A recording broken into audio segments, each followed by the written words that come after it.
3, 2, 1. What's up, Spice Runners? This is Eben the Collector, and welcome to the Spice Runners Lounge.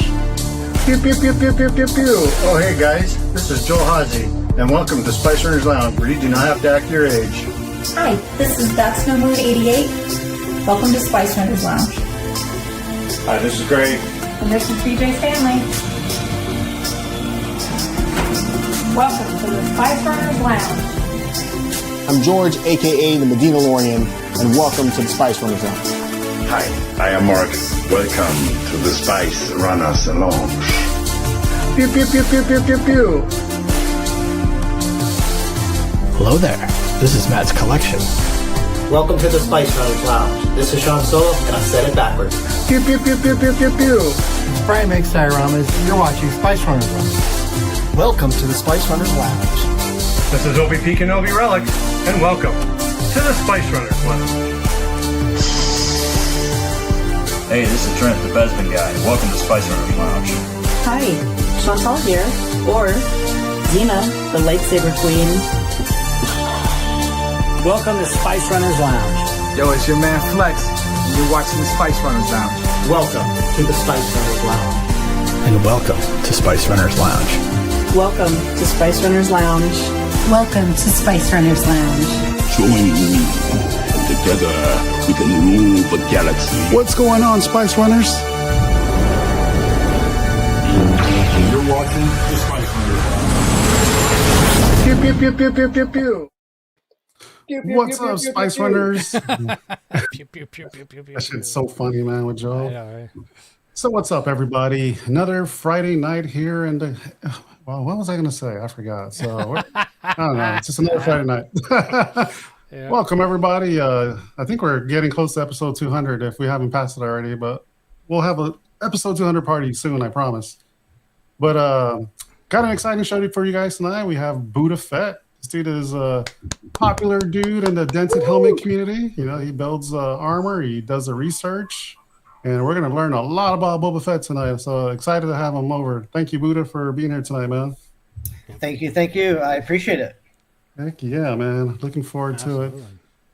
So how's everybody doing, man? We got Joe in the house. How you doing, Joe? He's in there somewhere. There he is. Are you on mute, dude? He's like, Yes, oh, shit. I am on mute. Yes, there. He's just sitting there smiling. Oh, shit. You recreated the Budweiser commercial. Kind of. The sled's a little different. I used a upside down Boba Fett ship for the bottoms. Nice. Yeah. Dude, that is badass. Yeah. Cool. Thank you. There's always something new in that room. I know. This thing turned out pretty cool. I got this for $200. It's an $800 statue. Damn. Wow. It had broken fingers, so I was like, "Oh, I can fix that. Easy cake." Oh, yeah, Especially dude. you. Yeah. So I got it today and fixed it. Dude, badass, dude. That's a good find. Yeah. Oh, welcome back, dude. Thank you. It's good to be here. Scott, how you doing, man? Good. No ER visits. Just doctor's visits all week. So It's positive. it's very positive. Meet with the surgeon on Tuesday. We'll know better what's going on at that point and when, and just take it, day by day. That's all we can do. Hell yeah. Hell yeah. Well, welcome back, man. Thank you. Appreciate it. And then the bottom left, we have Shane, a.k.a. Wandering Tatooine. Missed you last week, dude. Yeah. I wasn't feeling too hot last week. I bit on something and I thought I broke my tooth. Oh, That's dude. There was right. a lot of pain involved, but luckily with the X-rays there was no break. So, and it's been fine all week. So, Yeah, this is the seniors club. Yeah. AARP. tell me about it. RP. Grandpapa Love speaking over here. Yep. Yeah, it was That's a good funny. week. I'm Thank you. I'm Thank gearing you. up for MegaCon, man. Yes. It's right around the corner, man. Yeah, it is. It really is. Are all y'all going to MegaCon, I'm assuming? I am. I am. Yep. Be there Friday. Still up in the air if I'm going or not. I got a lot of travel. And I got family in town. I'll be Everybody there busy. Saturday. Everybody No, what busy. day are we going? We're going Friday, aren't we? We're going Friday. Friday is the Yeah, goal. we'll be there Friday. Yep. I gotta hit the Mezco booth. That's crazy that's that they're right. bringing Mexico. Yeah. Well, welcome back, Shane. And then Buda. Buda, thanks for being here tonight. How's your week, man? Can't complain. Can't at complain. all. It's getting warmer in Florida, so like I said, you guys said it's getting ready for MegaCon. I think in 14 days. Yeah, 2 weeks. Yeah, dude. Right around the corner. One of my favorite cons. It's fun, dude. They're finally announcing the Star Wars people. I was like, motherfuckers. Yep. Yeah. I don't care about that. They had. You don't do autographs. Daniel last year, I think, or 2 years ago. I'm not sure. Now 2 years ago, yeah. When Tomorrow was here, I think it was. Yeah, the year Carl Weathers died. That's the year they were here. Wow. Last. I think it was during the convention, right? It was during the convention. Yep. Yeah, because they were like under the weather. Because I did the picture with Ming-Na Wen and not Carl Weathers, with Tamora, and they were like just out of it. Really? Answer Nick. Oh, that's true. What's it called? Vacation Trooper? Yeah. That's funny, dude. What's up, Nick? He lost my balls already. There you go. That's how we do it. Well, welcome to the show, BudaFett. We'll say hi to the chat, and then we'll get to know you better, man. So so before we say hi to the chat, I got a giveaway for one of my shirts. What? Yeah. Yep. So let me. This is the back of the shirt. Yeah, cool. Fidel Castro in the Star Wars universe. We got the full. And then on the sleeve, we got a little. Rebel. Oh, Jedi. Yep, the Jedi logo. So what's going to happen is whoever wins it, I'll get your size, and then I'll have it ordered, and I'll have it sent to you. It's the Bay of the Gamorreans. Came out really good. Yeah. It's a nice shirt, man. Rex did a good It's a job with great artwork. shirt. Yeah. Yep. Evan, I got a great idea with this. We need to follow through. So we'll What talk is it? after the show. No, Oh, okay. shirts. We'll talk after the show. All right, sweet. All right, let's say what's up to the chat. That way we can get the show started. What's up, chat? Okay, Yeah, next. I was just going to say that. What's up, chat? Let's start. Not doing any words of the night tonight because I wanna like learn a lot about Boba Fett. Oh, tonight. I actually put some in there in case you Did wanted. you? So, yep. What'd you put? I put what made sense, and words of the night are Boba, Spice, and Buddha. Oh shit! I better go refill. I've been drinking since noon. Well, since we got words of the night, then. So if this is your first time on the channel, first time on the show, we got these words of the night. So if you hear any of these words, if we say it or if the chat says it and we acknowledge it, then you take a drink. It doesn't have to be alcoholic. It can be water, tea, coffee, soda, whatever you want. I got water. Yep. So yeah, I'll play this sound again. This sound right here. I got the big can of NOS tonight. So we'll try not to be overly aggressive with those tonight during the Right. the interview session. During when Buddha's talking. There's one in here. This is a danger. He's all yours. He's all yours, bounty hunter. There you go. All right. It was in Yeah, there. for boot tonight. All right, let's say what's up to everybody. Let's see who's first here. Sigma05. What's up, dude? What's up, Al? Got Xena. What's up? 4.5 hours What's up, ago. Xena? Damn. She was already here. So Xena was talking earlier to Shane that she had broken a tooth too, and it sucked because she needed a crown. So Oh, do we boy. call her Queen Xena or Princess Xena? I'm just trying to figure it out. It's funny, dude. The tooth I thought I broke, I have a crown on it. There you go. Oh, God. It's the worst, Yeah. dude. Because they got to take Hey, the crown Wrangle. off to get into Yep. it. What's up, Wrangle? How you doing, dude? Let's see. We got Sergeant Dan in the house. What's up, dude? Hey, Sergeant Dan. We got Crafty Girl Alicia in the house. What's up, Alicia? How you doing? What's up? What else? We got the chat is going crazy here. Always. We got Dal Gold in the house. What's he saying? Good evening, fellow Spice Runners. I hope all is well. Looking forward to another great gathering and show. Lots of laugh. Hey, me too. Yep. Looking forward to that. Mhm. You Joel got always does something funny. So we're good. Joel, yeah.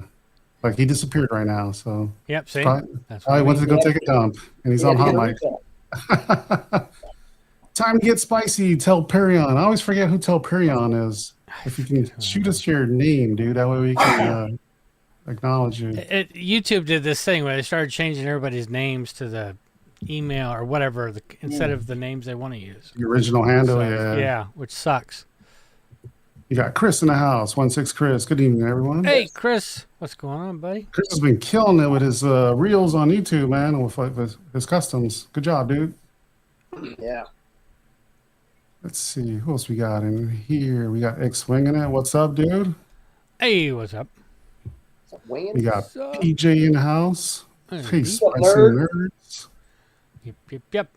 And then we got Nick in here. That's funny. Are you guys interviewing supermodels now? Only the sexiest ones. Only the ones with the big, beautiful beards. That's right, Scott. Mm-hmm. Yeah, if you guys don't know Nick, he goes on Instagram by Vacation Trooper. It's pretty funny. He always has a helmet on and he's on vacation. Nice. He takes some funny pictures. It's like the He's got a new boat. He's doing Boba now? Oh, he got a new boat, actually. He is working on a Boba Fett costume. Wow. He's taking a sweet time on it. So it's a BobaFett. I think it's called that's a good name for a boat. Yeah. Something. Oh God. He's gonna get mad at me because I forgot the name of his boat. It's called the Noted Disintegrations. Right. It's called the Princess. Would you get in trouble if you named your boat Slave One? Yeah, probably. In Florida, probably. I get it. I don't see a problem in it. California, you get in trouble. It's crazy how sensitive people got with that because it's like MIDI protocol. So keyboards, other things. Some of you guys are familiar with this. MIDI protocol. It's always been the controller, which is known as the master, and then who it's controlling is the slave. That's just how it's always worked. Now it's getting to a point where everybody's taking offense to it. So we've had to rewrite our software so now it says internal and external, and other people have been doing the same. And it's just like I never thought of it the way people get upset about it. You know what I mean? It's just that's the way it was. So it's kind of one of those things. We're talking about Slave One. Yeah. I just got this done maybe 2 weeks ago. So Super Jedi on the Dented Helmet. He's a great model maker and painter. He paints all my helmets, or most of them anyway. Him and Fett for real. But this is the fine molds Slave One. Mm-hmm. Oh wow. Yeah, he came out great. So That's I just got it back from him. Dude. And yeah, that looks really good. That's badass. Carbonite. That's really cool. Oh wow. One day I'll get a studio scale, but I have nowhere to put it. And Humongous. it's And yours is Humongous studio Among scale, Us. right? Yep. Yeah, mine is studio scale. It's freaking humongous. Yeah. It's over there in that corner. have nowhere to put a studio scale. As much as I would love one, you'd find a space. You'd find a spot. I see a lot of room in that room. You can buy one from a company, but you'll probably never ever see it. Yeah, I heard. Yeah. I mean that's how it goes too in most hobbies, right? I think, as a warning to people who are getting into Boba Fett or really doing any non-licensed. Yeah. Well, the thing is that some of there are ones that are out there that totally deliver or did, on time. They were great. Communication was great. But yeah, there's a few out there that are just kind of like, not necessarily take your money and run, but don't know how to manage the money, I guess is probably the best way to say it, because people have been waiting years for their product and we'll probably never ever see it. Sometimes waiting on gauntlets and a jetpack from like 7 years ago. I know those off. Yeah. It is what it is. It's a bummer, man. Yeah. I mean, like you said, I think a lot of people get into it and they don't know how to manage the commissions and the production, and you get real life happens, but yeah. I mean, it does. No, I did not, Dan. I did not at all. But it's just one of those things that I'm watching so many poor people. It kills me. It just drives me insane. So back to the chat. Yeah, so back to our regularly scheduled program. Tyrone with a PSA, daylight savings. Thank you for that. Stupid. Let's abolish Is it daylight savings this weekend? Yeah. Yeah. Oh, yeah. Son of a bitch. Darth Moose in the house. What's up, dude? Good day. He's like, good day there, spicy people. I don't know how to speak Australian. G'day, There mate. you go. Good day, mate. Hey, mate. That's not a knife. There you go. This is a knife. Darth Shane's gonna throw Jixers. some shrimp on the Barbie. Yep. It's simple in the bottom. Evening, Spicers. Long week. Happy to hear all your spicy voices. Yes. Thanks for being here. It's always wonderful and exciting and fun. You got Dan in the house. What's up, Dan? What's going on, Dan? You got Chad in the house. Dan. Hey, he had a birthday, I think, this week. Happy birthday, Chad. Happy birthday week, dude. Birthday. Happy birthday. We got Jedi Knight in the house. What's up? How you doing, Janine? Janine. Waiting to get our destroyed couch hauled away. Yes. Nice. I just hauled mine away today. She's the Terminator because she says she'll be back. That's funny. I'll be back. Got Graham Oliver in the house. What's up, Graham? How you Hey, doing? Graham. Let's see what else. You got Nick busting your balls. He's saying he's touching it without gloves. That's right. That was when he was holding the slave one. Like, no. I do have gloves, so if you know me, I know it sounds weird. I don't like playing with my stuff without gloves on. I don't know why. So like my helmets, my visors. There's some stuff I will touch, but he knows me very well. Hey, everybody's got their tick. Yep. There you go, dude. It's all good. Michael Barrett in the house. He says, I have officially run out of room in the Star Wars collection room. I don't believe you. You still got room. Look at Joel's picture there. You still have walking. You got walking space, right? If you can walk, you still have room. You still have room, right? Yeah. What about What's the up? ceiling? Mm-hmm. Hey, Frankie, Put it over the doing? bed of you and your wife. She'll renegotiate where to put it.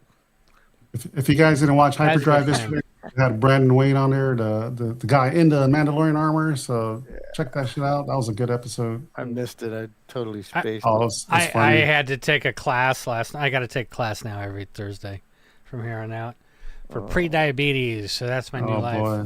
boy. But I did catch the clip where he said Empire is not his favorite Star Wars movie. New Hope. I saw that part. I was like, and I'm like, yes, I have to agree. I mean, I love Empire, I really do. But New Hope, there's something about it. You know, what started being it all. the first. Yeah. Yeah. Well, it's just that's the first time I saw a lightsaber and all the other stuff. So that's why I think. Fair. That's fair. Exactly. That's what I fell in love with Star Wars was A New Hope. Plus, I was 7 when it came out, and it was unlike anything we had ever seen. You know. Right. Well, time for the main part of the show now. Got So everybody in chat? that was everybody in chat. Yeah, there's people watching, but they're not chatting.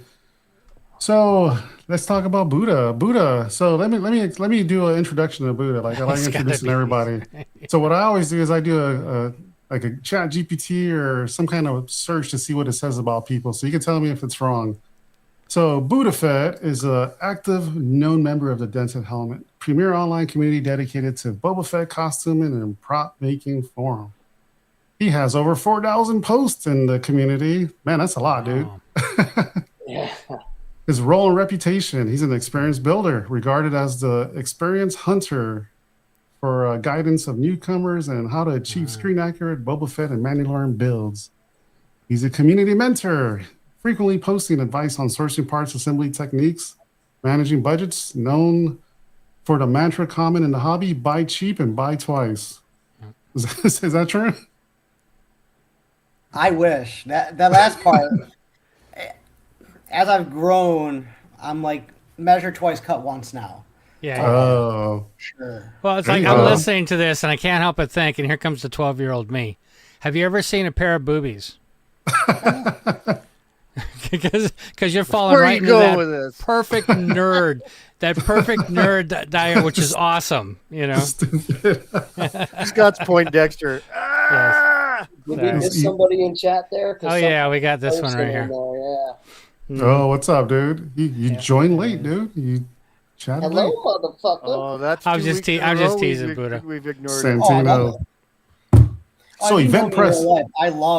I love the ball busting. So that pretty much hammer onto Dented Helmet. I have been on there a long time. That's awesome. I'm 37. I mean, I think I've been building my Fett, like I said, for over 10 years now. And it. Oh my God, if I can't do it in 10 days, it's not going to get done.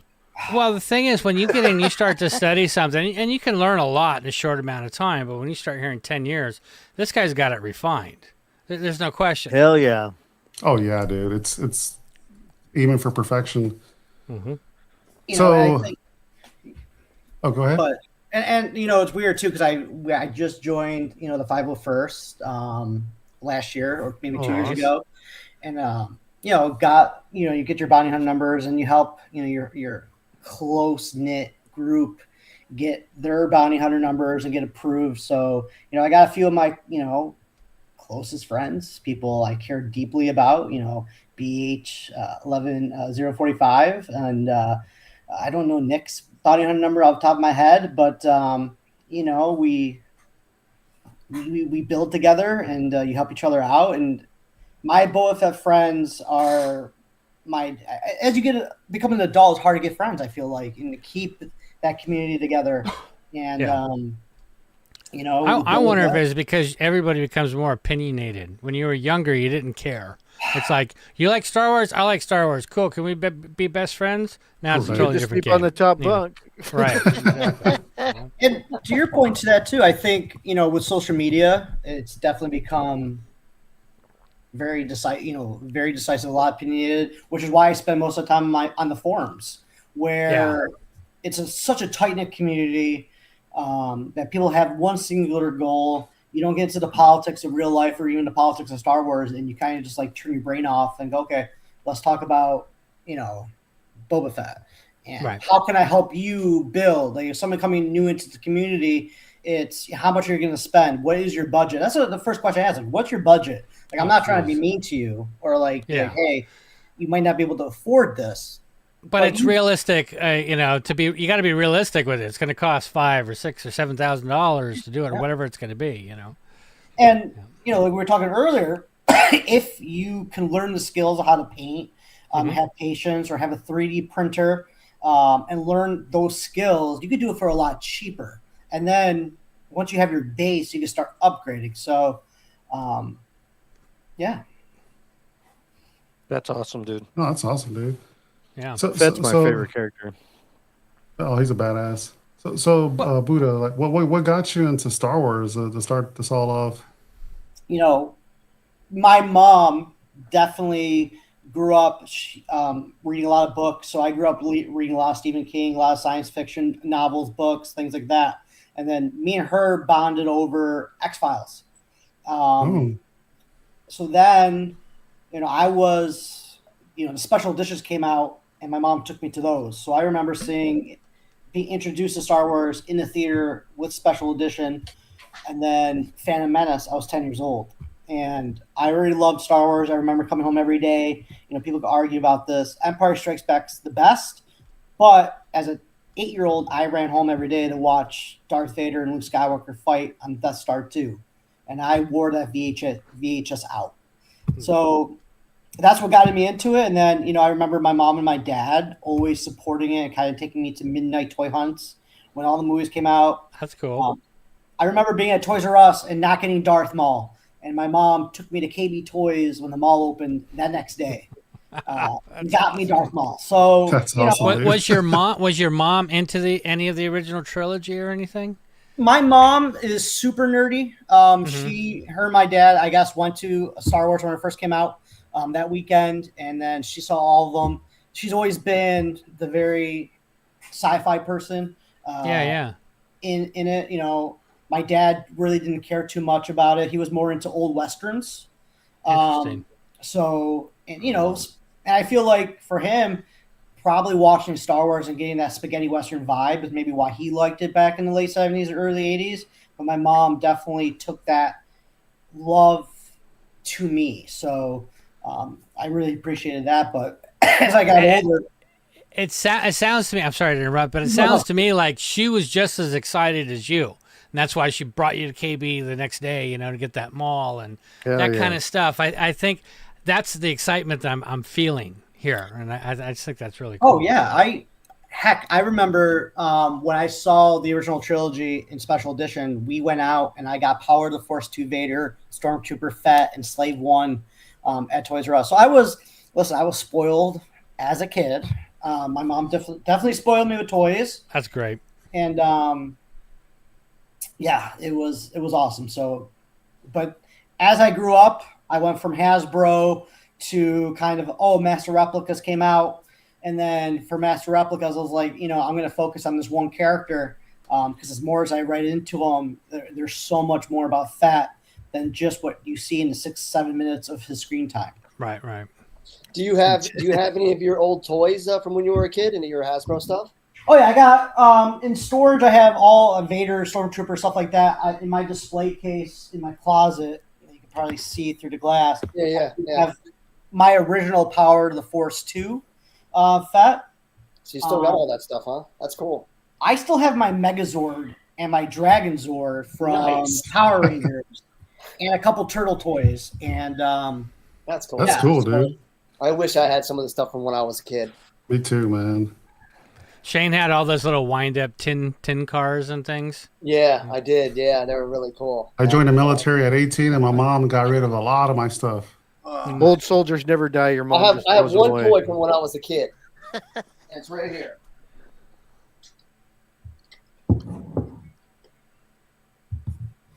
Oh. You flip it around, dude. Oh, I remember those. Oh. I remember those. That's why you're cross-eyed. Yeah. It's Tommy. I never had it. I think they were too expensive. And you look through it and you press the buttons that go left and right and accelerate up here. Yep. That's cool. That is pretty cool. That's cool, dude. I still have like Pokemon cards from when I was 10. I have my big 3 graded that I pulled myself. So like I kept a lot of stuff I grew up with, but nice. Fett turned me into like I'm singularly focused in like my major collecting of Boba. It makes things easier when you collect too, because I had a lot of Marvel stuff and DC stuff in my collection. And of course I had my Star Wars stuff, but then when I started eliminating the other stuff and focusing on the one genre, it seemed a little bit less chaotic. I got everything.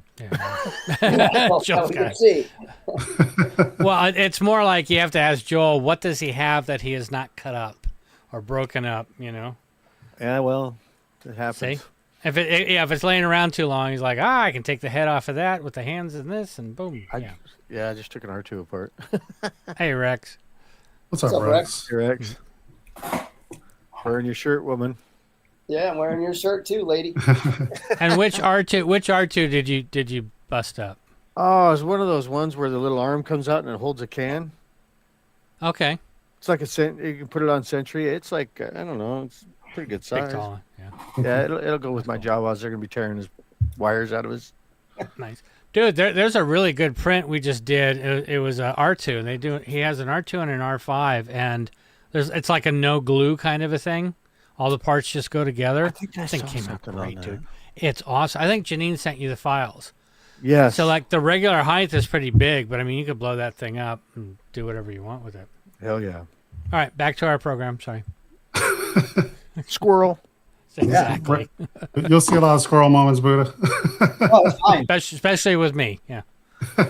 Is there something you don't have that's Boba Fett that you're looking for? A couple things. So, I mean, let's first talk about the found parts, because that's where, my big focus is on for Boba. So, to your question, Joel, if you want to pull up the picture of the Webley and the sidearm, maybe. Yeah, absolutely. Let me bring that up real quick. So, what he's going to show you are 2 found parts here. So you see his main blaster. So that is Mark 1, number 1 Webley and Scott flare gun. So Prop Store just sold one. The one in this picture was actually used to make Master Replica's Return of the Jedi blaster. So this came from So that came from Art Andrews, who owns the Dented Helmet. So I purchased that off of him. So one of the things I am looking for, if you see that silver part at the end, that's called a micro precision flash gun. So an MPP, also known as Darth Vader's lightsaber in A New Hope and Empire. So I've been looking for one of those. I didn't know that. Yeah, that's what it is. It's that, but as MPP, I know like Andy does those, but you're looking for an official part, correct? Yeah, so one of my best friends has one. So he's let me, I know it sounds a little naughty on a Friday night. He's let me put his he's let me put his MPP, which has the correct large B port, into my flare gun. So have you tried the GUN? I guess like I said, the gun broker website. Oh he's letting you put his PP in your gun. Sorry. I love this Friday night. You're the key master. Yeah. Gun broker has a lot of antique stuff on their site. So I've looked for that, and Kind of got to stay on top of it too. oh yeah, and that was a good deal. Art gave me a good deal because I've known him for a bit, and I'm on the Dented Helmet forever. That and there's a couple other pieces, but what you're looking at right there is very close to being what's on screen. So, for an example, this is a Pulce 40. Hold on real quick. Gotcha. Okay. Yep. So this is a real fishing. Be careful speed. with this. Be careful showing that. Go ahead and get it out of the screen. Get it out of the screen. Oh yeah, my bad. No, because YouTube will shut us down. We've played this YouTube game is before. stupid. Yeah. Yep. That's wild. That's a spear gun for fishing. Yeah, but it's on live shows. Like if this was pre-recorded, that's one thing because it's a live show. Understandable. They say pew pews and they think something's going to happen. Yeah, we've been shut down a few times already. Thanks to me. Yeah. Okay, fair. But well, like for that, we have to. A lot of us go on like Italian websites and for like diving buckles, stuff like that. Try to find spear guns. Yeah. Yeah. So that's a spear gun that's cut up a Hey, little Luis. bit, painted, and. Do you have the holster with the emblem on it? Yep. There it is. Badass. I can't pull it down. But let's see. No, it's okay. I just wanted to know if you did. You can see it right there. Oh, you want to blow them up, Scott? Yeah. Hold on. Boop. Boom. So there's the holster. Is that okay. a rubbery? Is that a rubbery material or a leather style? It's hard rubber. Like Okay. Oh, yeah. I got you. Is it Kydex? It's hard. It's super hard. It's probably Kydex. But Look at the wood stock on that thing. That is amazing. Right. and that came It's with as a real as it spear gets. gun. And I believe the spear Looks gun like that was oak. in that was used for the Best Spin Guards blaster, I think. Don't quote Okay. me on that one.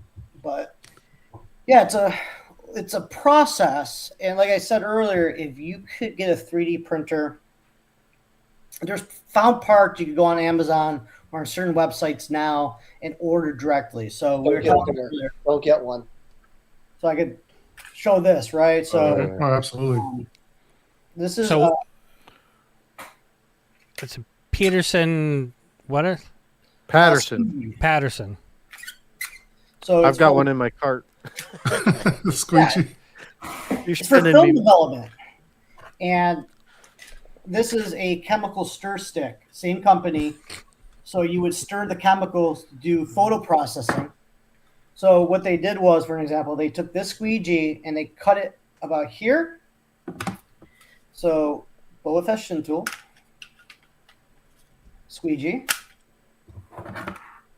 Other part of it, boom, is basically what you're looking at for his shin tools. Now, these two stylus rods right here come from a turntable, a Mitchell & Ness turntable. Hey, Jason. Very expensive.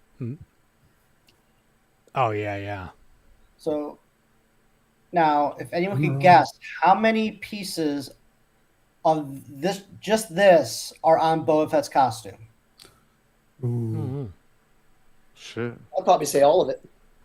Very close. It's a lot That of looks like little a minor record parts there. thing. There's a lot of really It good is. It is, sequences yeah. on there for stuff. It's maybe the hook, right? Or the So there's I know Three- what he's doing. I know what you're doing. This is awesome. They don't make stuff like that anymore, you know? No. so this piece right here, Oh Is- yeah. oh, jetpack stabilizer. Oh, okay. Yeah. It goes on the top. Mm-hmm. Yep. Yep. So this Get is a still light on it. used. Yeah, Dakota Machine Craft Replicas makes these, and he made them for the show, so you can still get replicas of these. Then this part right here Right. Out is that's on the knee pad. Yep. knee pad and boots. They think they cut it right here to Ah. use on the toe spikes. That's badass. And then this part, can you see it? Oh, those are the little darts off the gauntlet. Yes.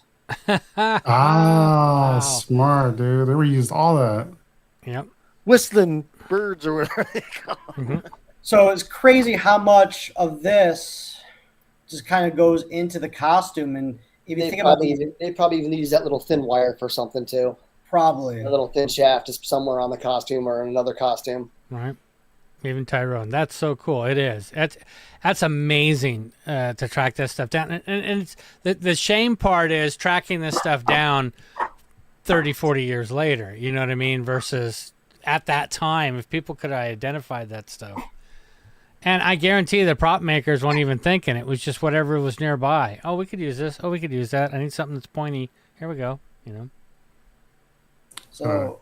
Calculator? Yes. So this is a Casio MQ1. Oh, nice. Oh, that's the pad. Mm-hmm. Yep. And then inside of it, so if you're a Fett collector, you want probably 2 or 3 of these. So you want one to keep like this that works still, and you can change the batteries out.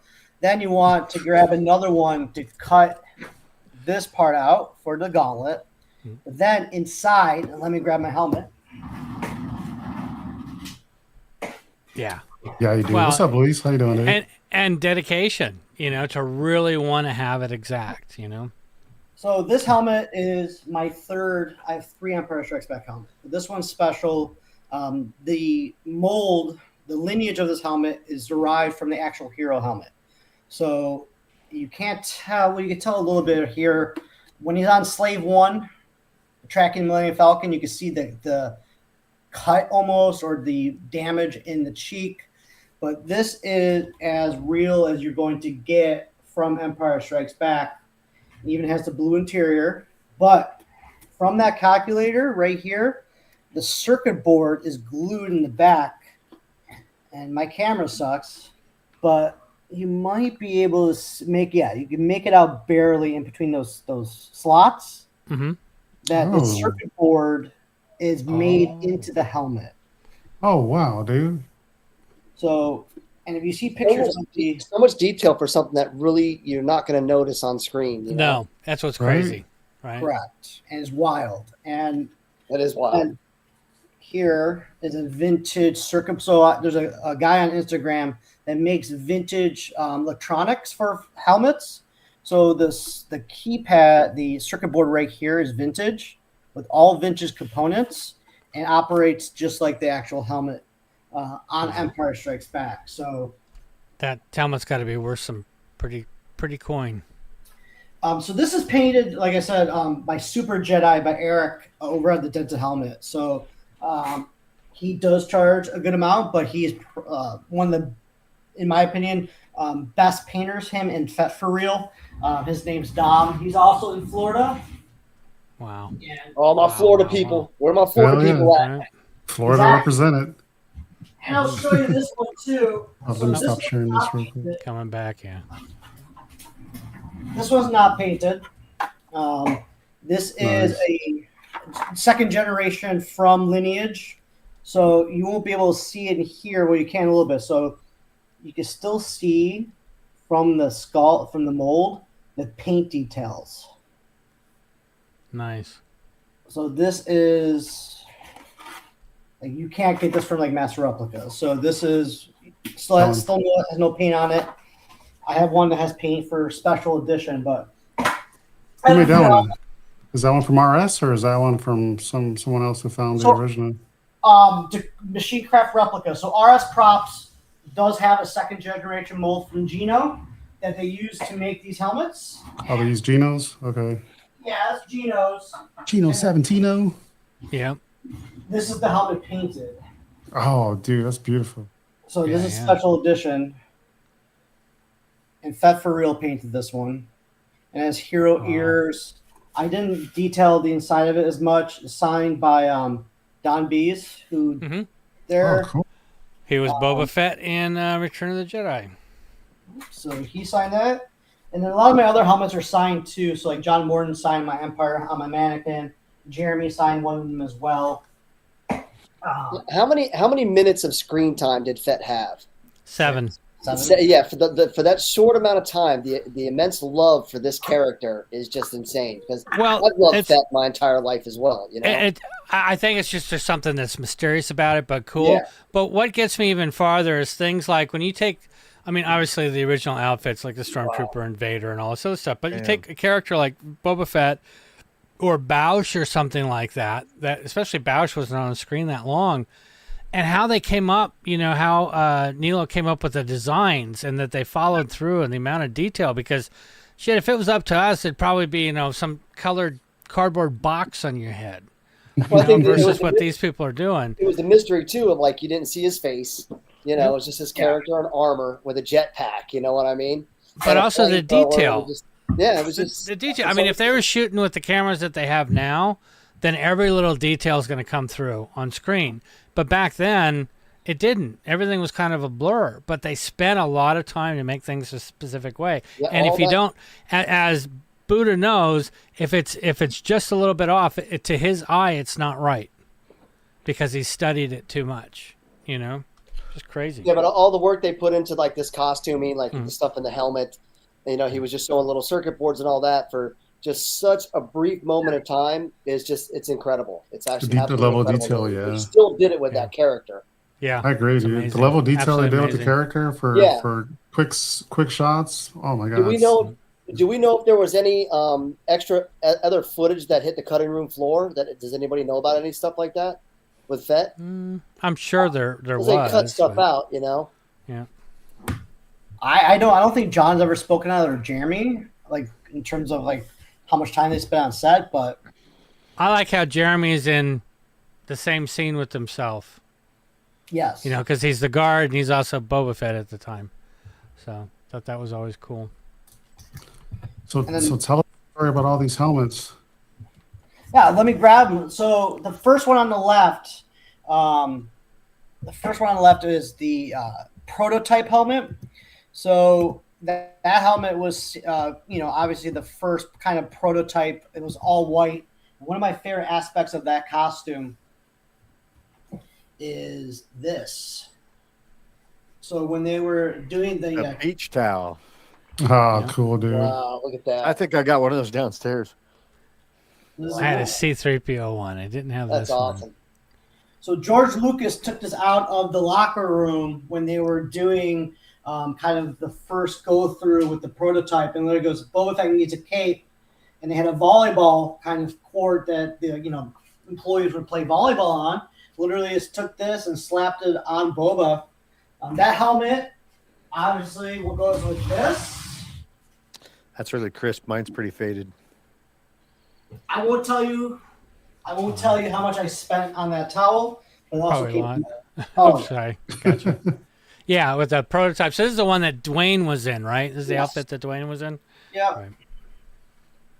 And then on the back of this helmet, so we know that this helmet became the Return of the Jedi helmet, most likely. Right. They're almost 100% positive. On the back here are 2 dental files here. So if you're ever looking for dental files, Flamer Fett on the Dented Helmet, he's the go-to guy. But I painted this myself. I hate painting white gloss. It is the worst. That's hard, yeah. In the entire Agreed. world. So that was the first prototype. And then the second prototype helmet that you saw there, they painted that twice, known as the eyes. And a lot of those kind of logos used in the Clone Wars now. Yeah, the J guys. For Rex.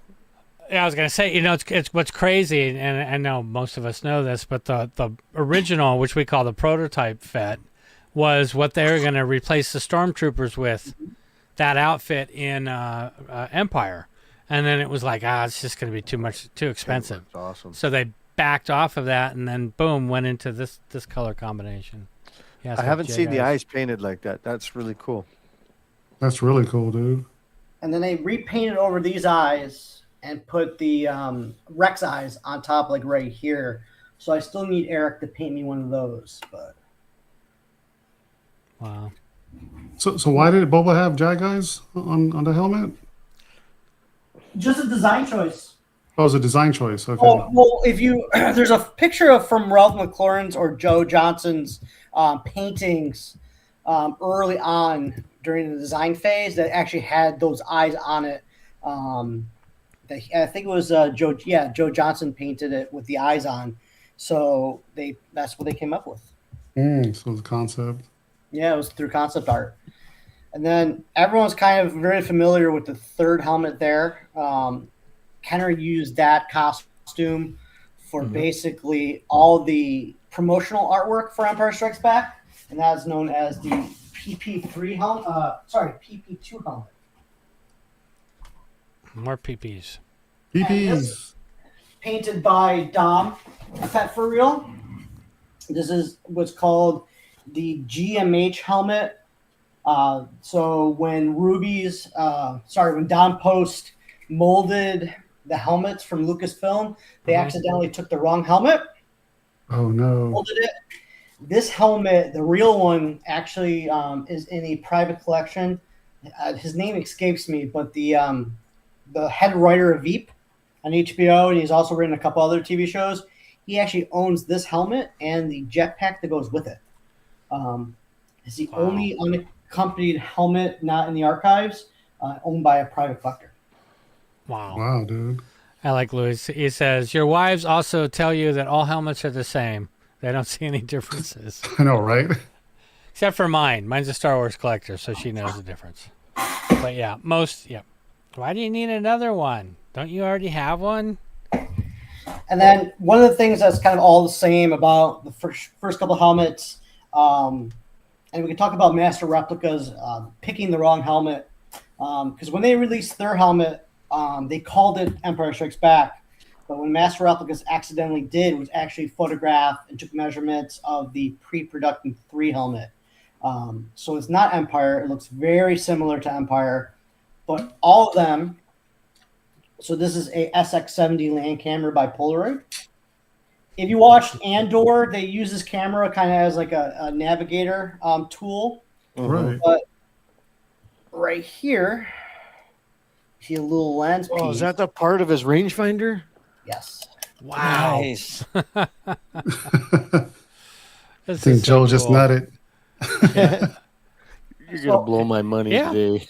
I collect multiples of the same character. Oh, yeah, obviously, Bubba does, but there's certain reasons that make total sense of why he collects different. Yeah. Wow, that's right it. There. Oh, wow. So, the details.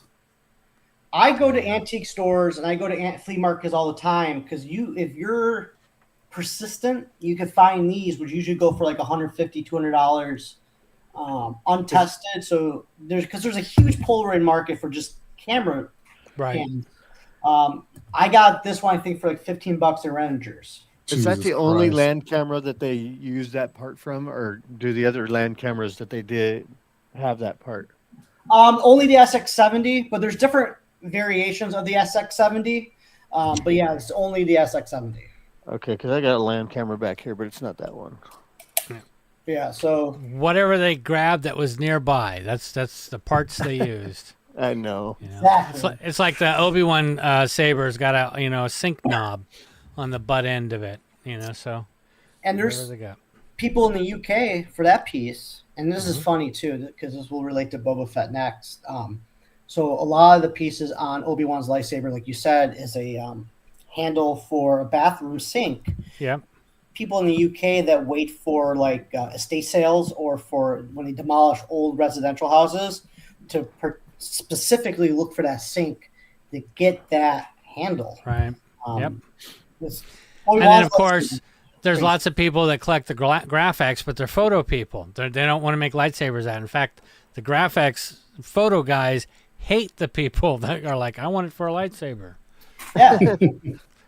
Like we said earlier, if you're persistent and you go to flea markets or antique stores and you look for stuff like this, I got this 3-cell Graflex for $15, and it's casually trying to go, and then of course too, like even I got these Renegers.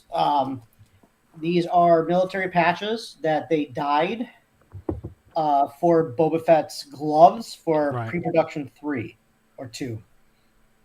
Yeah, because they're like what, gray or something like that.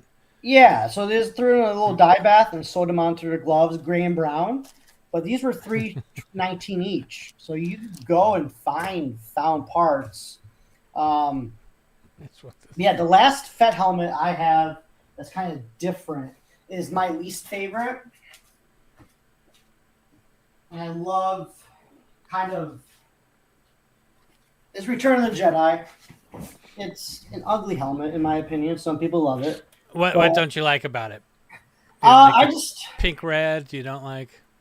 I don't like how it bothers me that he went from Empire, which is such a beautifully painted helmet, to this in Return of the Jedi. I just don't like the ears, that they're just gray.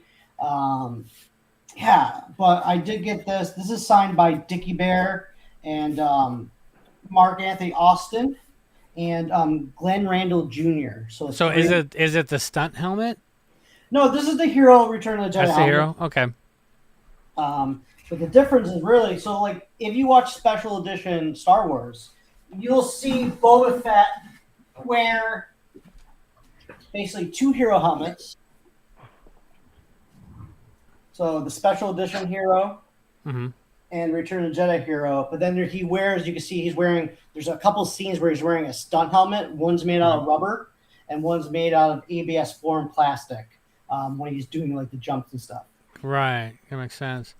And the story goes, and correct me if I'm wrong, that they decided to put Boba Fett into Jabba's palace, and they had limited time, so Don went running into the archives and pulled up what he could find for Boba Fett, pieced the costume together, and that's how we went with Return of the Jedi, Boba Fett versus Empire costume again, because they didn't keep it all together. That was a mess. Stuff. Yeah. It was a mess, and you had a couple of the other bounty hunters from Empire Strikes Back in Jabba's palace, and then when they went back a couple years later and refilmed for the special editions, they found the correct Empire Strikes Back helmet, which obtained a lot of damage between filming, and used that, which bothers me as well. So I assume you hate the sideshow Boba Fett statue or the life size.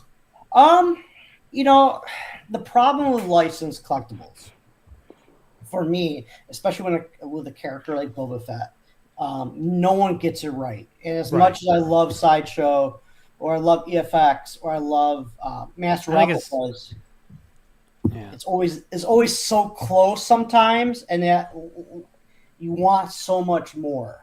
Right. Louis, why don't you have a helmet from the book of Boba Fett? I wonder why. It's frustrating because I want to like it. I want to love it. Yeah. But at the same time, you could no shade to Sideshow or the people working there. You could get yourself a better Return of the Jedi bust if you make it yourself. Oh yeah, absolutely.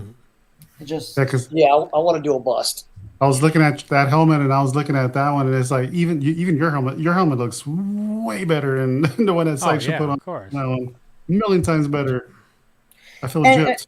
And again, here's the thing, too. In fairness to Sideshow, that helmet and the bust probably cost the same. Wow. So you're picking your poison. Like some of these helmets, like that Empire Strikes Back helmet is where is it? Where is it? Right here. Like unfortunately, don't tell anyone. I know she's probably watching. This helmet is probably. They gave it to me. Yeah. I won it in a raffle. Yeah. With everything in it, it's definitely over $2,500. Yeah. And worth it. You don't have to go that hard. Point blank. Like there are makers who can make you a fiberglass helmet painted for like $800. But if you want like the interior that looks exactly like it does during filming with real found parts, with the ears that are measured to the hero ears, all painted by the same person who has been painting for years, who knows what he can paint a helmet in his sleep. It's going to cost you money. Well, I remember when RS was doing the Boba Fett ones, and forget the guy's name that painted him, but he's known. But it would take 40 hours to paint one helmet. 40 hours. Yeah, and God, so they switched painters. So I think her name's Robin, who's painting the helmets now. She painted the Bausch helmets. So I don't think it's Robin. No, I think it's Robin. I want to say it's Robin. She but before that was John something or other that was painting them. And she's awesome. So I met her in I want to say her name's Robin. If it's not, I apologize. But Rob and I did a panel Star Wars Celebration in Europe, and talking about the found parts of Boba Fett. And then after the panel, we got to talking. She was having issues with the paint. So one of the reasons why it takes so long to paint these helmets, it is 40 hours. Yeah. Even with the stencils. But the Archive X paint was peeling. So basically a lot of things you do on these helmets are layered. Yeah, right? and that was enamel back then. Yes. So now it's acrylic. I found a good way to use a mixture of a paint additive to help from that peeling, because all of us Boba Fett people were having the same problem. So we found a solution to that. Talked to her about it, and she's wrapping that up. She painted the Bausch helmets. Yes. Which, we have one in our collection, not here, but it's honestly, if I wasn't sort of Boba Fett fan and fanboy, is by far the best helmet I've ever seen come out from a company. Mm-hmm.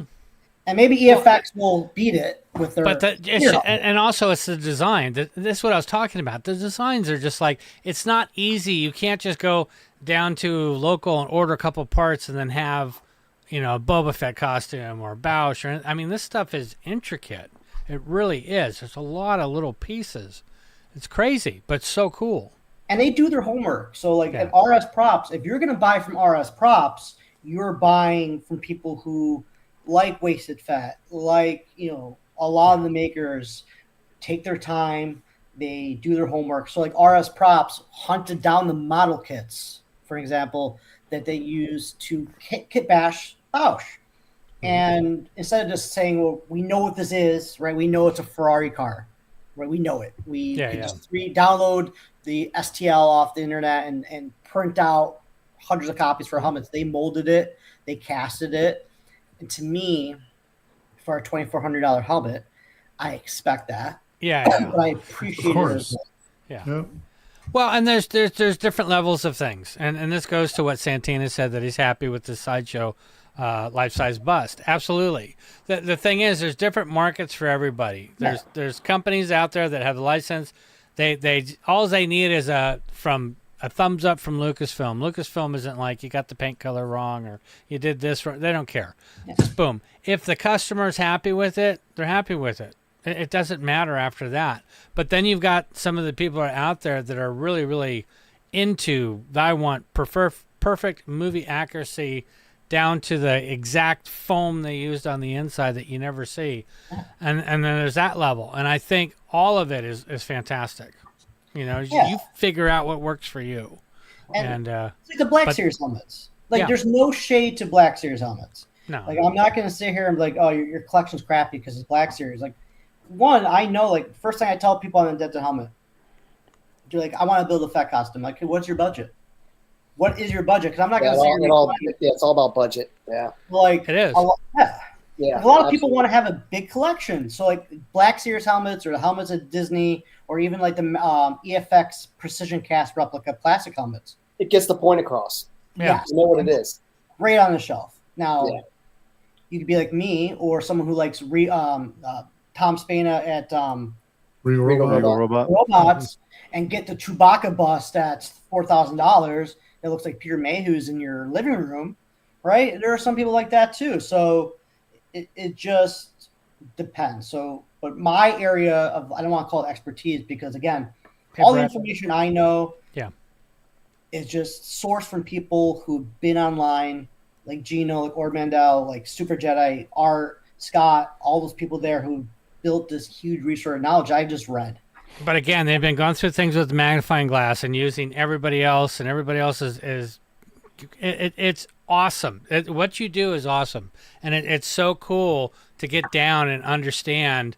Oh, this came from this, and they chopped it here, and you did that. In fact, you can still get this today. That kind of stuff. I just find it really fascinating. So hey, really Buda. cool, because like what you were showing with the shin pieces, I can totally see a shadow box. Somebody putting a shadow box together of just those pieces painted that way. Like this is Boba Fett's, parts or whatever. That stuff can be so cool, and especially somebody like this gentleman right here, who's an amazing painter and model guy, Mr. Kaz. I can see him doing stuff like that, putting like a shadow box together with stuff. So it's just, I really appreciate you, Buda, and what you're sharing. It is so cool. So hey, Buda, the on the chest plate, the little display on his chest, what is that from? It's literally. One second. 1 second. Do I have one? Nice. I have one. Up. I just threw him for a loop. He's got to go into the stash. Yeah, he's gonna go into the. He's got some like room full of all part these little parts. Yeah. I feel like I'm in the copy mart at China. Louise says everyone has their own budget for Star Wars. The most important thing is that we like Star Wars. Absolutely. No, the most important is that we love Star Wars and that you love what you have. I don't. But for this is, I'm working on this armor now. So this is a BFFC wasted fat kit right here. So it's just a cutout. It's literally just random sequencing off a vintage circuit board that they made and glued on. There's no meaning behind it. There's no meaning. It was just for like Joe Johnson. I'm painting this now. He just drew it, and they painted. So with that light effect, is there somebody out there that's making a quality replica of it? Sure there is. Yes. It's like if I want to do a bust, I definitely want to have that on my bust. Yep. So his name's escaping me right now. He's on Etsy. Etsy. All right. You go on Etsy, go on the Dented Helmet. There's a whole bunch of resources there for each part. But yeah, it's just some random lights that flash. And like for his gauntlet, it's like a little flashlight that they found. It's like this big and just random crap they literally had lying about. I feel like when they built this costume up, they were outside like an audio store and a dentist office because they had to find like 4 of these turntables that are like really high quality, high end turntables to get 4 darts on each gauntlet. Yeah, right. And they built like 5 costumes, and then it's crazy. Well, and now they have ways of being able to reproduce stuff, whether if they 3D print it or do whatever. It's easier to do. Back then, it was all found parts. That was really your choice. So what year was the turntable? I think it was 76. That was the manufacturing year of that turntable? Yeah. They still manufacture these turntables. Oh, wow. So you still, but they're very expensive. The parts aren't exactly the same anymore, but these turntables are for 76, that being a nice turntable, to have that many turntables just to dismantle or just maybe get those parts. Yeah, but they weren't that old, and who knows if they broke or they donated or they could just buy them cheap, Here's a different side of things, but you kind of talked about this before on the pre-show, Buda. Santino's saying, can anyone just, put all that into a 3D printer and shoot out the perfect helmet? Yes, if they have the STL files, but also, too, your point earlier, Buda, was you could send it off to somebody who's a professional painter and everything else, or you could do it from home. You could print things out. Yeah. You could paint them yourself. And again, too, so like in order to print it out, right, so you get cut up in pieces, but then you're going to have to glue it together, Bondo, filler prime it, and things like that. It just depends how well you want it, right? And again, and how much it's like how much you put into it is what you'll get out of it. So you decide which way you want to go. And when I tell people too, when it comes to helmets, especially your Fett helmet, if you're going to be building a 501st costume, or you just want something on display, but you want something higher end, get a fiberglass helmet with gel coat. and then either find someone who is a low budget painter who's painting for $700, $800, or send it to someone who's going to charge you over $1,000 for a good replica. And again, if you can't afford that, I would suggest the EFX helmet or Black Series for your shelf. But the time and effort is going to take you to print, sand, prep, paint. You're looking at a lot of time and effort. Well, even if like, just painting the helmet's one thing. If you're going to do a bust, you have the other parts of the armor that the paint has to match as well. Yeah. And if you're doing a full costume, the other parts have to match as well. So you want to get all of that painted together. So, Fett is the most difficult character. Yeah. Behind Bausch, probably second in terms of intricacy. I know some Vader people are going to be mad to hear that because I know Vader people are like, oh, this helmet goes with this armor, this box, things of that nature. It just impressive. It's very complicated. And one of my favorite things. What?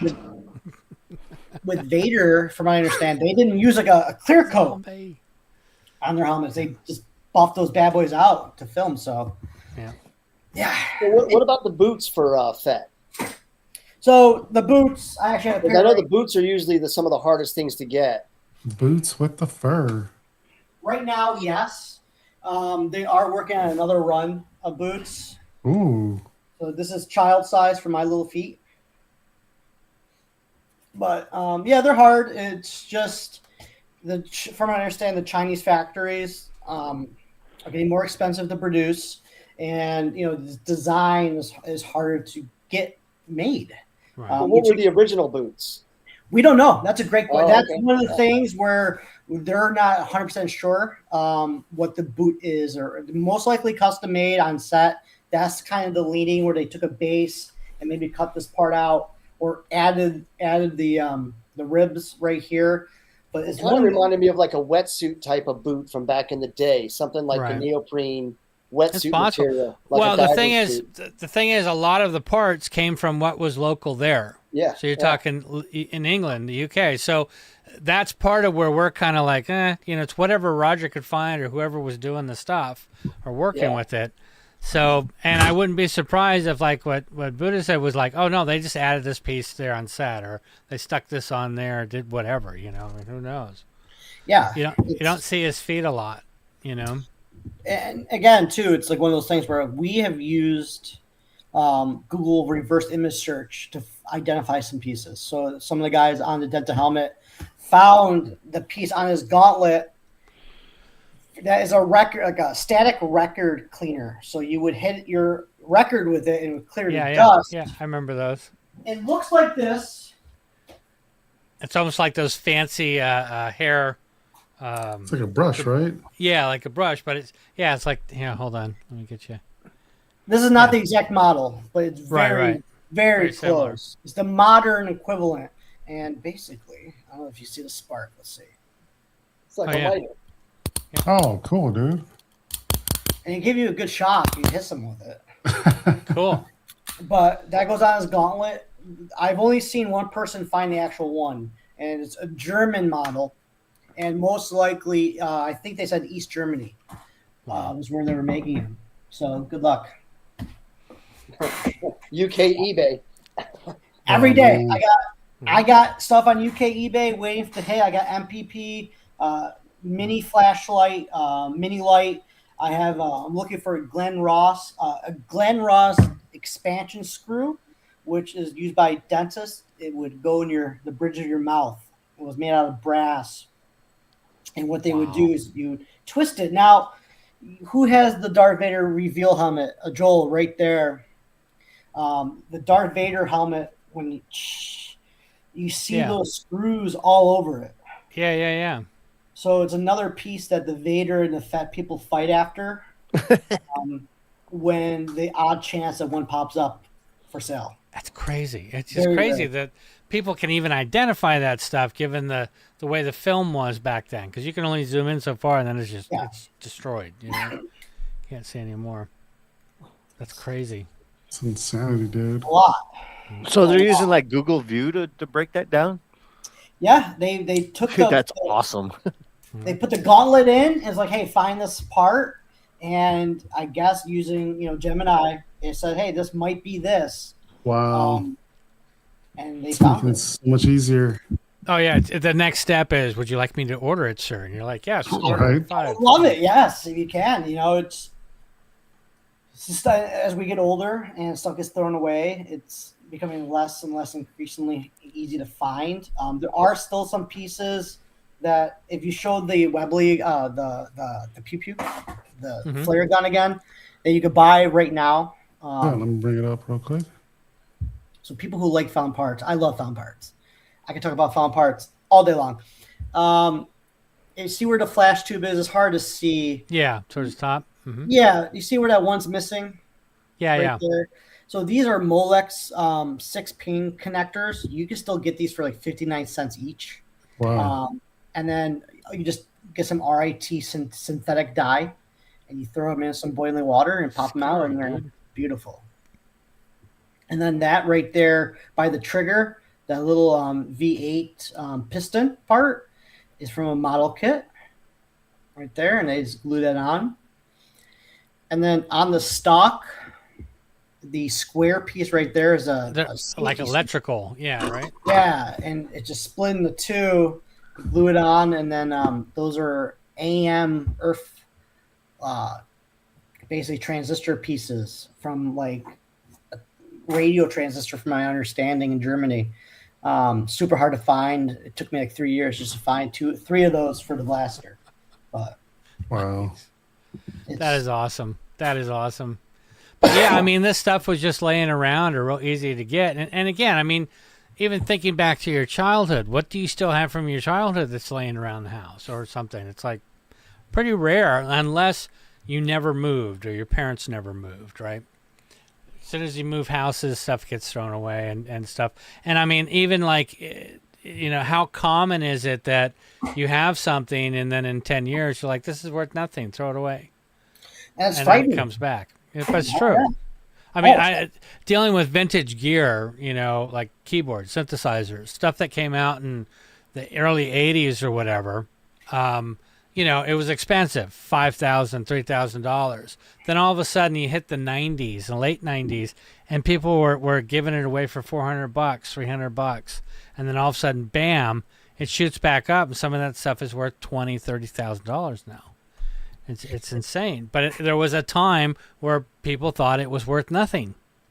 It wasn't worth anything. And that's probably what the time a lot of this stuff was popping up. It wasn't worth anything at the time. 100%. I knew I shouldn't have gotten rid of my groove box. See? Dude, they're bringing back, somebody's bringing back like a boom box, right? Two tape get decks and everything, the old style boombox. There's a company that's remaking stuff. Now you got to find cassette tapes. Mm-hmm. You can see how sick in the head I am too. So I started collecting like autograph cards. My favorite one, I know this sounds weird, in the back. Let me grab it actually. Hold on. This is insane, dude. Look at all these Jeremy Bullock signatures. Well, I mean, he knows his lane. He stays in one lane. That's the hard part. Right. It's hard enough for some of us just stay in Star Wars. You got to dabble outside a little bit, So this card, let me take it home. Let's see. That's the one in the left here. Okay. It's like a foil. Yeah, it's hard to see in the camera. I hate touching it for realsies without. Don't touch it with your gloves. There you go. I know. That is a real piece of the Jabba's sail barge. What? Oh, wow. They put it in the cards? Yeah, Damn. so it's from Prop Store. Oh, wow, dude. Tops. So one of my favorite cards. So supposedly you can still go in the desert in Arizona and find you some pieces, but Yuma. Mm-hmm. Damn. Yeah. Wow, dude. That's insane that came in the card set. How'd you buy that one? eBay. eBay? Oh, okay. It's funny because I love telling stories about this kind of stuff. This card usually goes for like $300 to $400. Yeah, so Louise says, you removed the protector, now it's worth it. Is a little crease, you can see right there from where the material kind of got squeezed in. And I got it for $35, $40 because of that. A Wow, dude. little dent. I was like, Yeah, dude, that's a score. Sold. PSA 4. That's And, definitely a score. After this, I'm going to take my gloves back on and clean all the plastic. Yeah, right. You'll know? be up for hours. Yeah. To be honest with you, I am venturing out a little bit. I did get these in the mail today. This is a huge shout out to America for winning the gold medal. I did get myself so far a Tage Thompson autograph card. Wow, dude. And a Jack Eichel autograph card. Is there a tooth on any of those? I wish. No, it came with a piece of ice. Oh well. Go Sabres. So, but yeah, I remember 84 team. I wish I was. Miracle. That was amazing. I ain't born yet, but yeah, it was great. But I've collected. So here again, I love Fett. So like I have Daniel Logan there. I have Tamora, Mark Anthony Austin in the back, Dickie Bear, and John Morton. So I try to venture out, get them all. I have them all signed inside of my helmets because I've met most of them now, but I won't let them sign the front. But obvious reasons. It's all good. I mean, you got a fantastic collection out of all this. I mean, it's just absolutely amazing, and just the amount of detail that you pay attention to. It's very focused, and I admire that. Because I kind of jump all over the place. And I know a lot of us do. My brain is fried. Yeah, I think it's cool. I could talk. I love like just the intricacies of the fountain parts. I feel like with this day and age. Yes, Rex. It was 1984. The Olympics were actually in Los Angeles for the Summer Olympics. Yeah, Summer Olympics. In fact, they had the bikes race right down one of our streets that was nearby. But yeah, it was. I think they did a movie about it called Miracle on Ice or Miracle, something like that. Disney. Yeah. That was good. Yeah, it was amazing when it happened. So I got two questions for you. Yeah. One, you don't have an animated, and you don't have a McQuarrie. Why? So that's a great question. In my humble opinion, be honest. My singular focus is helmets that were made with a full costume. So animated is animated. There was never a real life version. I know there's some fantastic custom helmets people have made for animated. There's awesome, McClure helmets. There's also awesome Boba Fett in the all black in the arena costume helmets. Mm-hmm. I don't. You also notice I don't have any Book of Boba Fett helmets. Right. Let me hide mine right here. Yeah, I don't blame you on that one, dude. It's not like I don't like the designs or anything, but for me, my again, it's generational, right? My Star Wars is special edition and the prequels, right? Because that's what I personally grew up with. So I never had the opinion of the non-edited versions are right gospel, because I didn't grow up with that. Do I believe Han shot first? Absolutely. Oh hell yeah. You know what I mean? But for me, I saw Han shoot second. And again, it just is what it is. But for me, my Boba Fett's are prototype to Return of the Jedi Special Edition, because they all had their own costumes built for it. My Star Wars are the original trilogies. Yeah. That's it, the three. The rest of them are Star Wars, but the original are mine. Yeah, and I think, for me, the only helmet I don't have yet, and again, not this is because of tariffs, I've been waiting to get, there's a guy in Canada that has the unaltered Master Replicas helmet mold. So he has, before Master Replicas messed with it for production, a PPP helmet, PP3 helmet. Wow. So that's the last helmet I need to kind of complete the collection from prototype to special edition.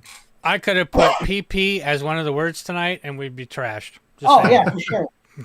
That's how I call them too. PP1, PP2, PP3. MPP. I love PP2. Like PP2. Second favorite helmet. Just because the promotional art from Kenner. No, that's awesome, dude. I'm looking at your pictures right here on the side, and we didn't talk about this EFX one. Do you still have this one? The 40th anniversary Oh one? yeah. I honestly I don't even consider that. Again, it's a collector's 40th anniversary helmet. Yeah. So to me, again, this helmet was supposed to be the 2019 Anaheim Celebration exclusive, but then COVID happened. But I mean, I love that helmet because it's exclusive. It's silver. It's there. Would I go back into my house if there was a house fire for it after I got the other ones out? No, of course not. Probably not. But it's there. I don't touch that one because my fingerprints, even with the gloves on, that just stays there. So again, I had it for like 2 minutes and I sold it. Why? I don't know, Too because I got shiny? rid of all my EFX Chrome ones. Yeah, so I had that one, the Stormtrooper, the Vader. And the Vader, yeah. And then I went back and rebought the Chrome Vader like an idiot. Well, it was black chrome. It was like Black Chrome, yeah. The black Chrome so it looks looks good. different. Yeah. Yep. I was gonna say, anybody in the chat, if you guys have any questions for Bubba or whatever, just put them in there, but do them all caps so they're easy to see. Yeah, dude, ask some questions. If anybody's got questions, because I'm just still in awe. My jaw's still on the floor with a lot of this stuff. Got the Joe Mena Gentle Giant there. RIP Gentle Giant. Yeah, I love their mini busts. I like the Atticus little mini statues down there. That was but another one. Yeah, it's sad to say something as an IP of Star Wars. It's so big. Either have companies that can't keep it together, and I'm talking about ones that have done stuff in the past where, like I'll give you an example. Novos at the time took everybody's money and disappeared. Mm-hmm. And at least they came back and have honored a lot of that stuff, which is good. That's a good thing. But I hear they're kind of doing some of that stuff again. But a company like Gentle Giant, it was just cool stuff that they came out with. To see them, with Diamond Select go under, it's like, what's going on? Are people just not collecting anymore? Is it mismanagements of monies? Is it other factors that we're not considering? Because it's just sad to see. I know, like Hasbro went through an issue where they laid off a ton of people and looked like they were getting ready to kind of jump down, but they're good. So I think with that is like there's only so many characters that are going to. A lot of people are not going to spend $120 on a mini bust when you can spend $200 on a Hot Toys. Yeah. Well, Hot Toys are now $300, but yeah, $300. But you know what I mean? Like, and I feel like that's where it kind of went. And then they went from when Gentle Giant started, they were about scanning of 3Ds. So when you look at Gentle Giant's Count Dooku bust from 2002, I think that was the year. It's amazing. It looks just like Christopher Lee. That for that era of licensed collectibles was incredible. And then you look at the one that they made recently before they went out of business. Yeah, that one was bad. That was bad. They should never. It's honestly like that was the nail in the coffin. And I think we're all old enough to remember. It's like, how much does that artist charge? Yeah, screw it. We'll do it ourselves. Wild. It's like, no. And for me, I used to collect, like I said, a lot of lightsabers. And I think when I really stopped collecting Gentle Giant is when they did the tour for the commanders, where you had to like go to a certain convention to get the commander clones. Right. And they kind of messed up a pre-order of mine for the Black Hole Stormtrooper bust. That put a little bad taste in a lot of people's mouths on Rebel Scum. Yep. If you're on Rebel Scum, so. But yeah, that's all it takes, yeah. And it sucks though that you will find certain people that are out there that are amazing and they get shut down or they just can't keep up or whatever it is, And with, again, 3D printers, there's a guy I've been watching take a 1/6 Empire Strikes Boba Fett. He's disassembled it. He's used Minifett's digital files and printed helmet and armor and gauntlets to replace the Hot Toys, which is inaccurate. And he's painted it, and it is incredible. Well, we've had a friend that's been making amazing Chewbacca heads for 6 scale. And some Stormtrooper heads where he went back, and that's him just redesigning it. But I mean, there's a lot of talent in this group with some people, and I can see that totally. Taking something that's movie accurate, full size, and shrinking it down to do other stuff. And again, too, like with like Hot Toys Chewbacca that just came out, right? Yeah. It needs a lot of fuzzing to make look halfway decent. Right. But you had to remember, when it comes to sideshow stuff, it's not like Regal Robot where they're being made in New York. by artisans, right? They're being mass produced in China or somewhere overseas where they're making thousands of them. Right. And, for example, for that sideshow bust, they're using stencils and they're going quick. So they don't care about the shading, right? They're not, so like example, for people who like to paint, the blue they use on the jetpack is way too dark for the sideshow bust. But when you look at pictures, your brain is saying, oh, the blue matches. Well, it doesn't, because the blue they use on the jetpack is so vibrantly blue and bright, where it's just the weathering that makes it look different. And the weathering is so subtle. And well, the thing is, again, it takes somebody with an eye or somebody that's studying or paying attention enough to go, that's the wrong blue. A lot of people are like, hey, that works for me. It's against the law. I don't see it. It's the wrong blue until you put a black wash on it. Yeah, right. 100%. Well, I mean, like you had mentioned Archive X and stuff like that. One of the tricks with Archive X is the blending of the colors, misting over another color. That's what creates the shades and the depth where you wouldn't think of it. You're like, I need some sort of a weird, I don't know, it's a brown, black. No, it's these two colors that create that or whatever. So that's what I found with those paints. It's crazy. Because you're looking at it going, this looks like a clown car, and then all of a sudden you do one thing and you're like, oh my gosh, that's it, that's the color.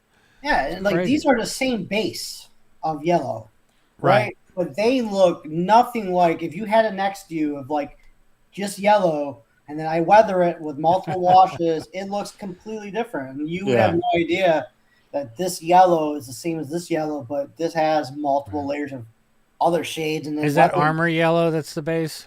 Yep, armor yellow. Armor yellow. And then I want to say rust on top. Mm-hmm. And then dark gray, and then some weathering black. There's something about the dark gray that just has that brown. It's got a brown in it with the black. Yeah. That's amazing. Yeah. Or like if you're Rex. Or you're colorblind, you just say fuck it and wing it. Yeah, that's pretty much Rex kills That's great too, because you can now with Archive X and the Dented Helmet. If you don't know, you just kind of paint by numbers at this point. But if you're at MegaCon, this is for a commission for someone who I'll be giving this at MegaCon. So if you're there, you want to see it before I hand it over. It's easier to give it to someone in person and ship the dang thing. Yeah. Got that. Now, well, we do have a question from Smartass Dan. He wants to know, what did you have for dinner? Me? Yes. I had Chipotle. There you go. Yeah. Steak bowl, can't go wrong with that. I'm trying to cut some weight before MegaCon. Try my best, but it's hard. Are you going to be trooping? I will be, honestly. So I will be. I'm waiting to hear back if my time slot's accepted. It's the biggest troop, and Makazi is the biggest kind of garrison, and we go back and forth. From I understand to Germany of who's bigger. Nick, you know the answer to this question. So I know he's just playing along, and I appreciate that. Thank you, Nick. Yeah, for sure. Because he asks me all the time. He likes to bust my balls. So did you get that comment from Thomas? No, let's see. Scott got that comment from Thomas above. Oh, no, I didn't. But we'll go to it in a second. So we'll remember this one. But this was, hey, that's my armor. Yes. Buddha killed it tonight. I wish I could have wanted more, but I'm at work. Definitely going to watch this playback. Well, cool. Good. I hope you enjoy it. Yeah, that is his armor. So, yeah, for sure. And then back to Nick's question. He goes, in the photo of his mannequin, the knee armor is upside down. Why is that? One, the knees point blank are not upside down. So when you look at the paintings and early drawings of Boba Fett, his knees are properly upside down. But in the Bestman carbon chamber phrases, once Han gets frozen, goes down, you can see his knees are exactly like the mannequin. So, and this brings up another interesting thing. Like you could say, hey, I have an exact replica of Obi-Wan Kenobi's hilt from A New Hope, and people will be, which scene? And you're like, excuse me, no, the movie. No, which scene? Because it changes throughout the movie. Same thing with a lot of the other stuff, and I'm sure Buddha could say that. No, in this scene, this is sitting this way or that's this way, but later, like you said, with the knee pads. And like the knee pads, just so you know, like as we know, like the snowtroopers, the Shoulder shoulder pads. bells are one way, but the commander, they're the opposite. And then with the scout troopers in Return of the Jedi, knee pads are one way, but in Mandalorian, scout troopers knee pads are upside down. So one of the fun things about Empire Strikes Back, Boba, and I'm sure Return of the Jedi, which again, I really, Sound like Roger Christian. I wouldn't kick Return of the Jedi Boba Fett out of the bed. I'm just so I always like the theory that was Jodo cast on the sail barge, and then Boba was like somewhere else because like he wouldn't die like that. But I digress. Yeah, Jodo cast keyboard exclusive. None of the configurations for his costume are the same in any of the scenes he's in. So like that goes from like his knee pads to how many Molex connectors on his blaster, or up there you see the little on his shoulders, those little white dots. Those are from a calculator, like one of those like typing ones back in the 70s and 80s. Two of them are painted white, one's painted gray, and one's painted white with a red top. And there's multiple scenes in different configurations because there's 2 holes on each side in the armor, and screws go up and they tie them down, and that's what kind of puts the backplate armor on. And when his jetpack goes on, it kind of gives you the choking motion of that top piece of armor. None of that's the same. So when people ask me like, oh, like what scene are you trying to replicate, even to like Obi-Wan's lightsaber? Right. Yeah. And my wife, of course, is saying I'm back. What did I miss? Did Scott talk about the shoes yet? No. Haven't talked about any shoes, but good call. And then Thomas says, Buddha, I have a question. What scene is your Boba based on? Bespin, Carbon Bespin. Chamber. So the Carbon Chamber scene, in my opinion, from the colors, the set, That's the best looking Boba Fett for you. It's the best scene. You would have to convince me otherwise. There's maybe a couple other scenes in any movies I've ever watched that I've had such an emotional connection to, of Han Solo taking one for the team and just being, I know, and then right, and then Lando and Leia, the emotional connection, and then when Fett pulls up his blaster and Vader pushes it down, right, to save his daughter, like not knowing at the time that was his daughter, everything that kind of builds up to that, it's just perfection. Like that scene of Boba Fett walking in on the top of the stairs with his prisoners, he's won, right, is one of my favorite scenes in cinema. But it is my favorite scene in all movies. So that scene, you're like, that's my Boba. That's my Boba. But all other scenes, you're like, that's not my Boba. That's not my Boba, right? To me, that is Clint Eastwood, man with no name, the most baddest any character Star Wars has been. Hardly says anything. He outsmarts everyone. He's fucking won. He is Boba Fett. He is, to me, he's the bounty hunter. Like, that's it. And the only one there that could fucking take him, excuse my language, is Vader. And then Vader's like, no, you're not going to shoot my daughter, right? Yeah. There's a reason for that. And everything about that scene's perfect, right? I think the only other scene that even comes close to me with such an emotional connection is probably the original Turtles movie where Mikey and Donnie are waiting for pizza, right? And they just had this huge talk with Splinter. They're waiting for Domino's. Like Pizza Guy's got 30 seconds, right? And it just the humor balance with the set, and the guy can't find the right place to put the pizza. Perfect. And to me, but Vader and Boba in that scene is cinema. Like, in my opinion, that's Star Wars at its best. So Ace has a question. He goes, why are there so many differences between the outfits?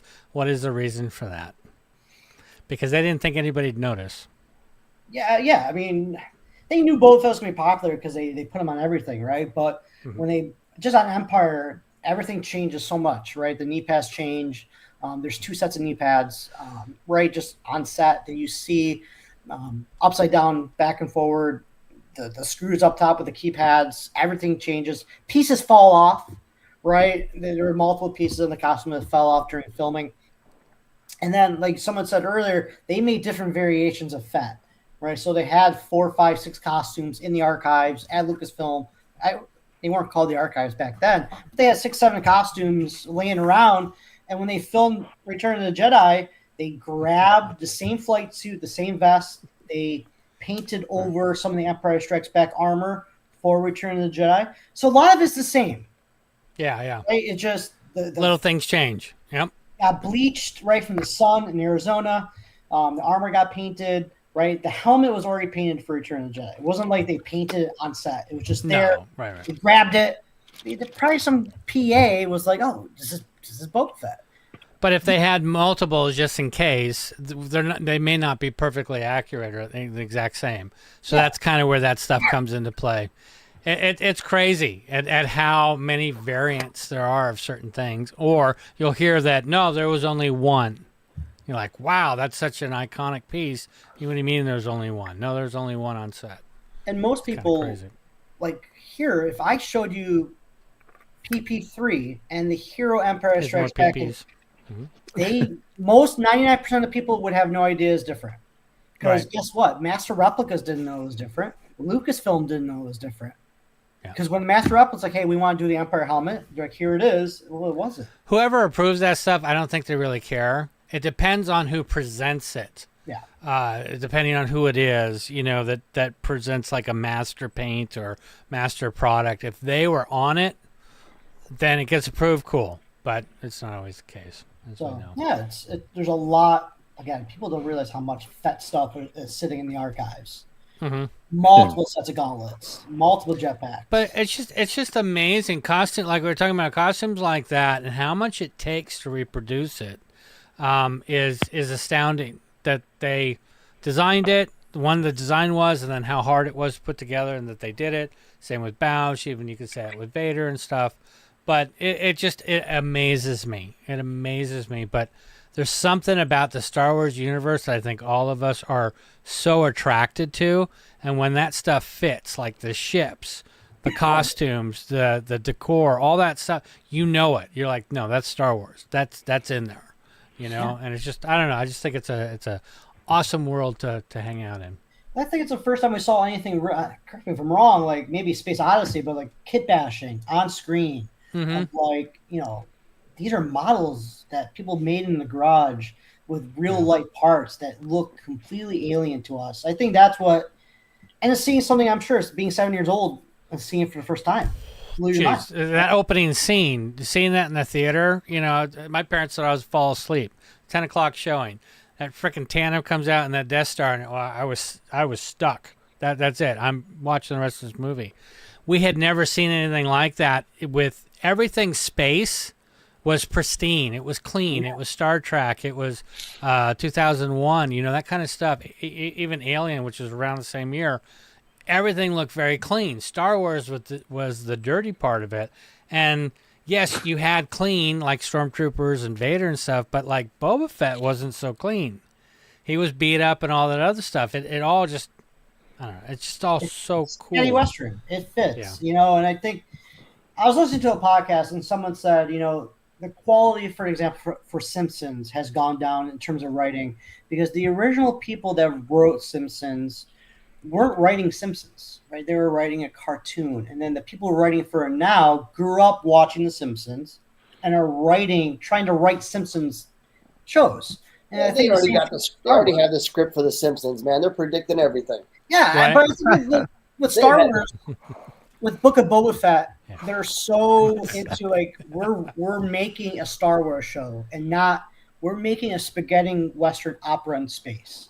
Right. I think that might be where the disconnect is of like what Boba Fett should have been, right? If you watch, The Man with No Name, Hang 'em High, movies like that, that's Boba Fett, in my opinion, right? Obviously, right, yep. That's my Boba Fett because that's what they based him on. Well, and he's got that mysteriousness to him. And you just look at him and you're like, okay, he's badass. I can tell he's badass. It's interesting for sure. But like I said, found parts, the dirty universe of it. Like when you look at the Gray Flax, it is rusty. It's real, right? It's used for something. Yeah, and you just take it off, and now it's a lightsaber. It's so cool. It is. And then it's like you said, the found parts part of it. There's something that brings that realism into that real world. The Graflex, for instance, versus making something. But yeah, go ahead. No, I was going to ask, so what's been the hardest found part for you to find for your costume to date? Good question. The dental expander, the the record cleaner that looks like this, but is not this, right? It's different, and you can tell because, like, for example, we know that this part right here is a little different on the actual part, right? So, like, whereas indented, it has the maker's name on it, stuff like that. You know, one of my best friends has an MPP, right? And one day I'll buy it from him. But like, there's only a few more pieces left that I need, and change some of the variations that are hard to find. It's a waiting game, right? I'm sure you can find the dental stuff on the dark web. Well, I've tried it. He's like, I tried. Yeah, no dark web, dude. Listen, the Darth Vader people. When we fight on auctions for the MPP and those pieces that are used on Darth Vader, they're just like us. They're just as committed to finding that real part. That's hard to do. I don't think Luis was around when you explained what the PP was. PP. Joel, you want to take this one? Nope. Nope. No, PP is like pre-production. So pre-production 1 right here with the eyes. So this was the first pre-production with color. Pre-production 2. So PP2. Yeah. And I have pre-production, also known as prototype. I'm down with OPP. OPP. Here. Yes, prototype, yeah.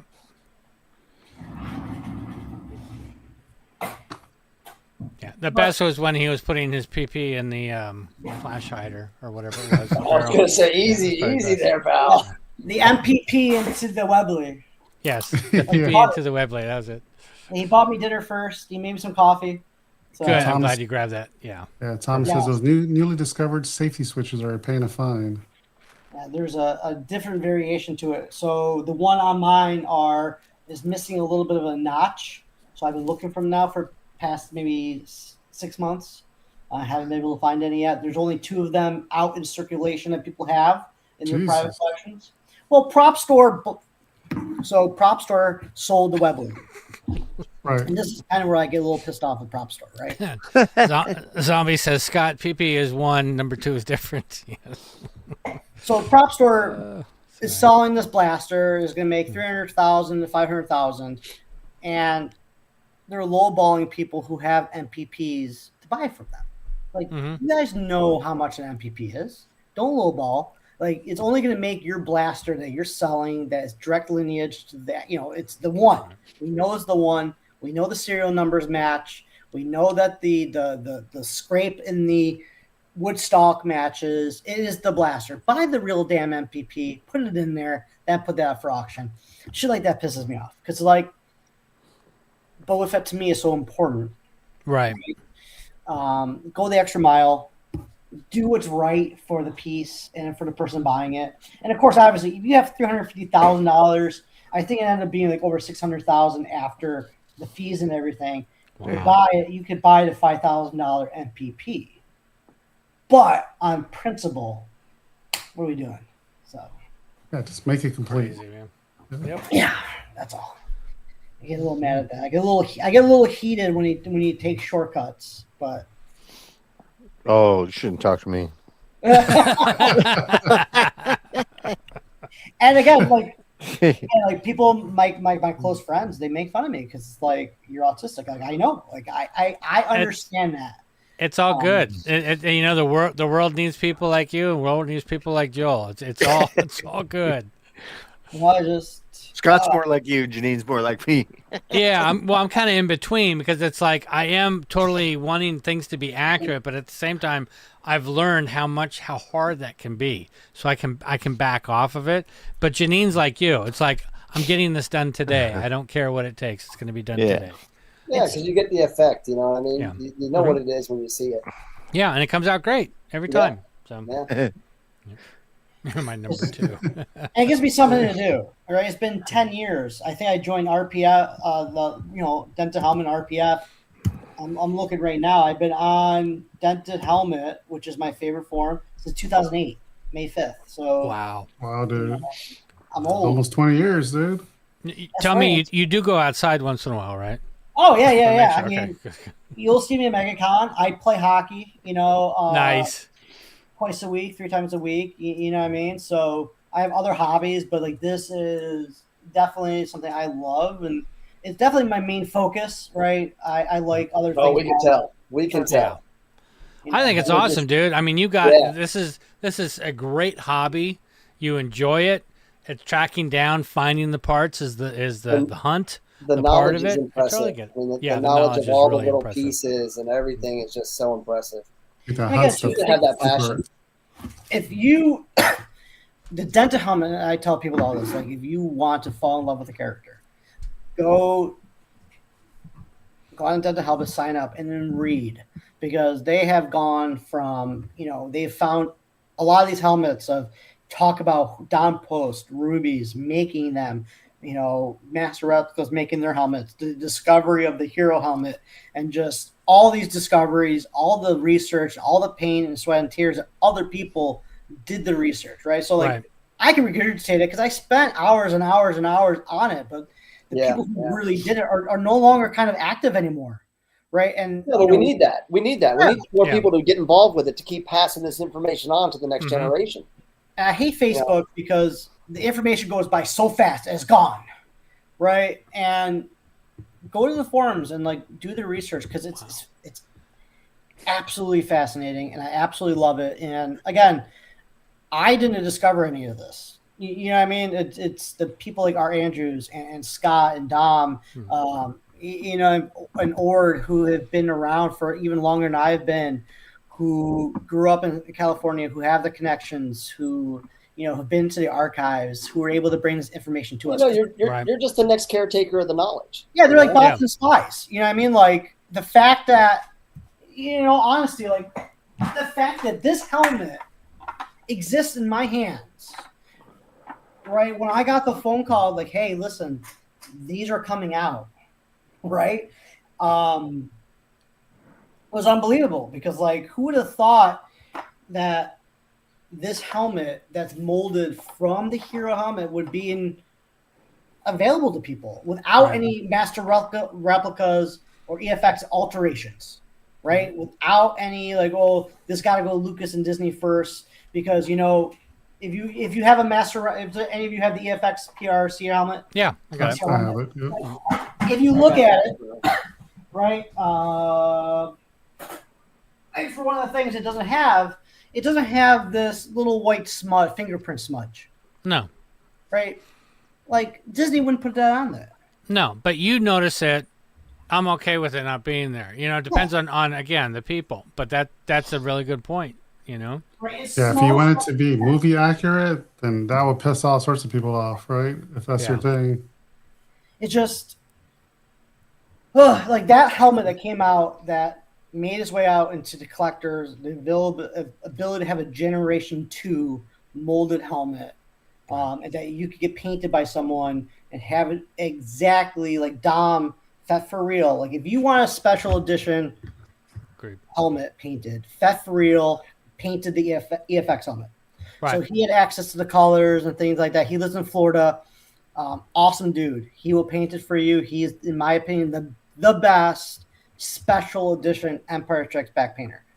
Super Jedi, in my opinion, is the best Empire Strikes Back painter.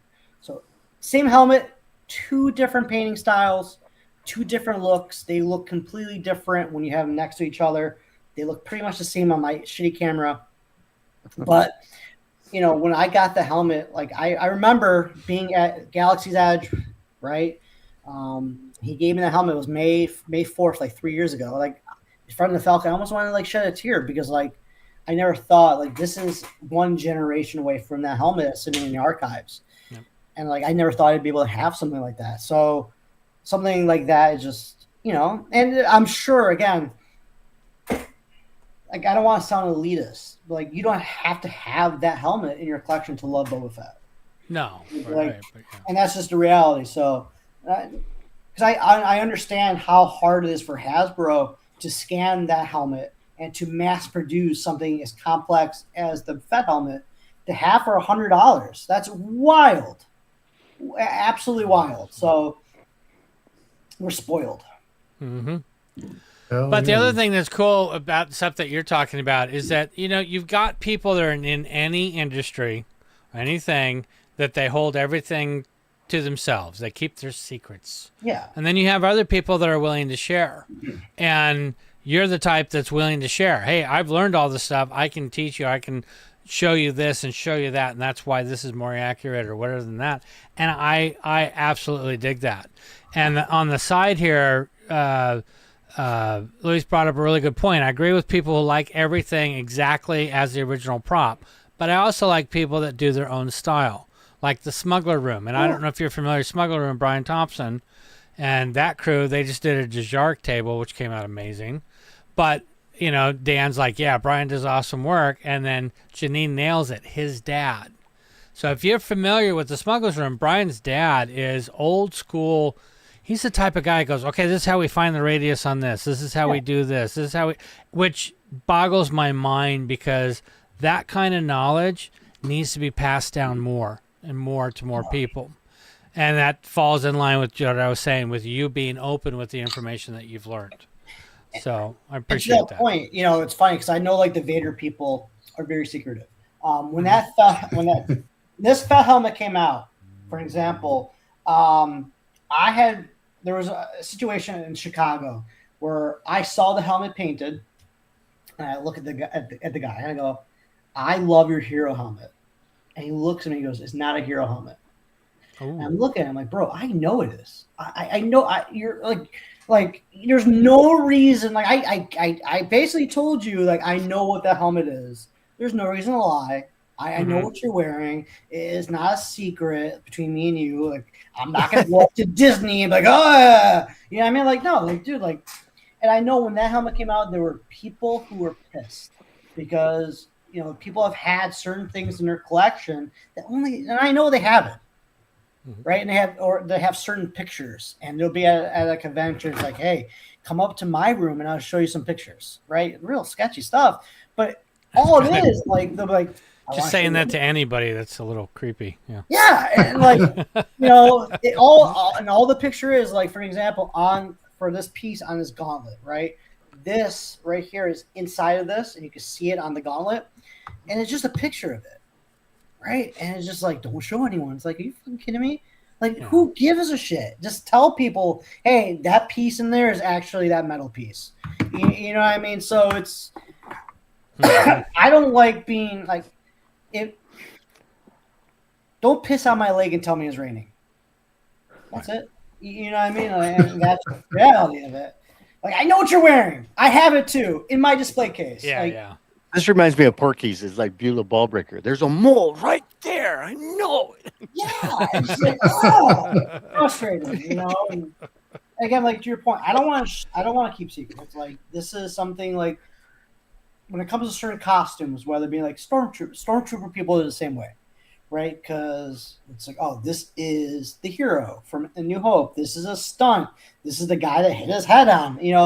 Different variations of costumes that people are attached to. Like I'm attached to the Empire Strikes Back costume, and I know there's maybe 3 or 4 people that have a better costume than I do, but they've been around longer, and they've gotten lucky at finding certain pieces, and they've been at the right place at the right time.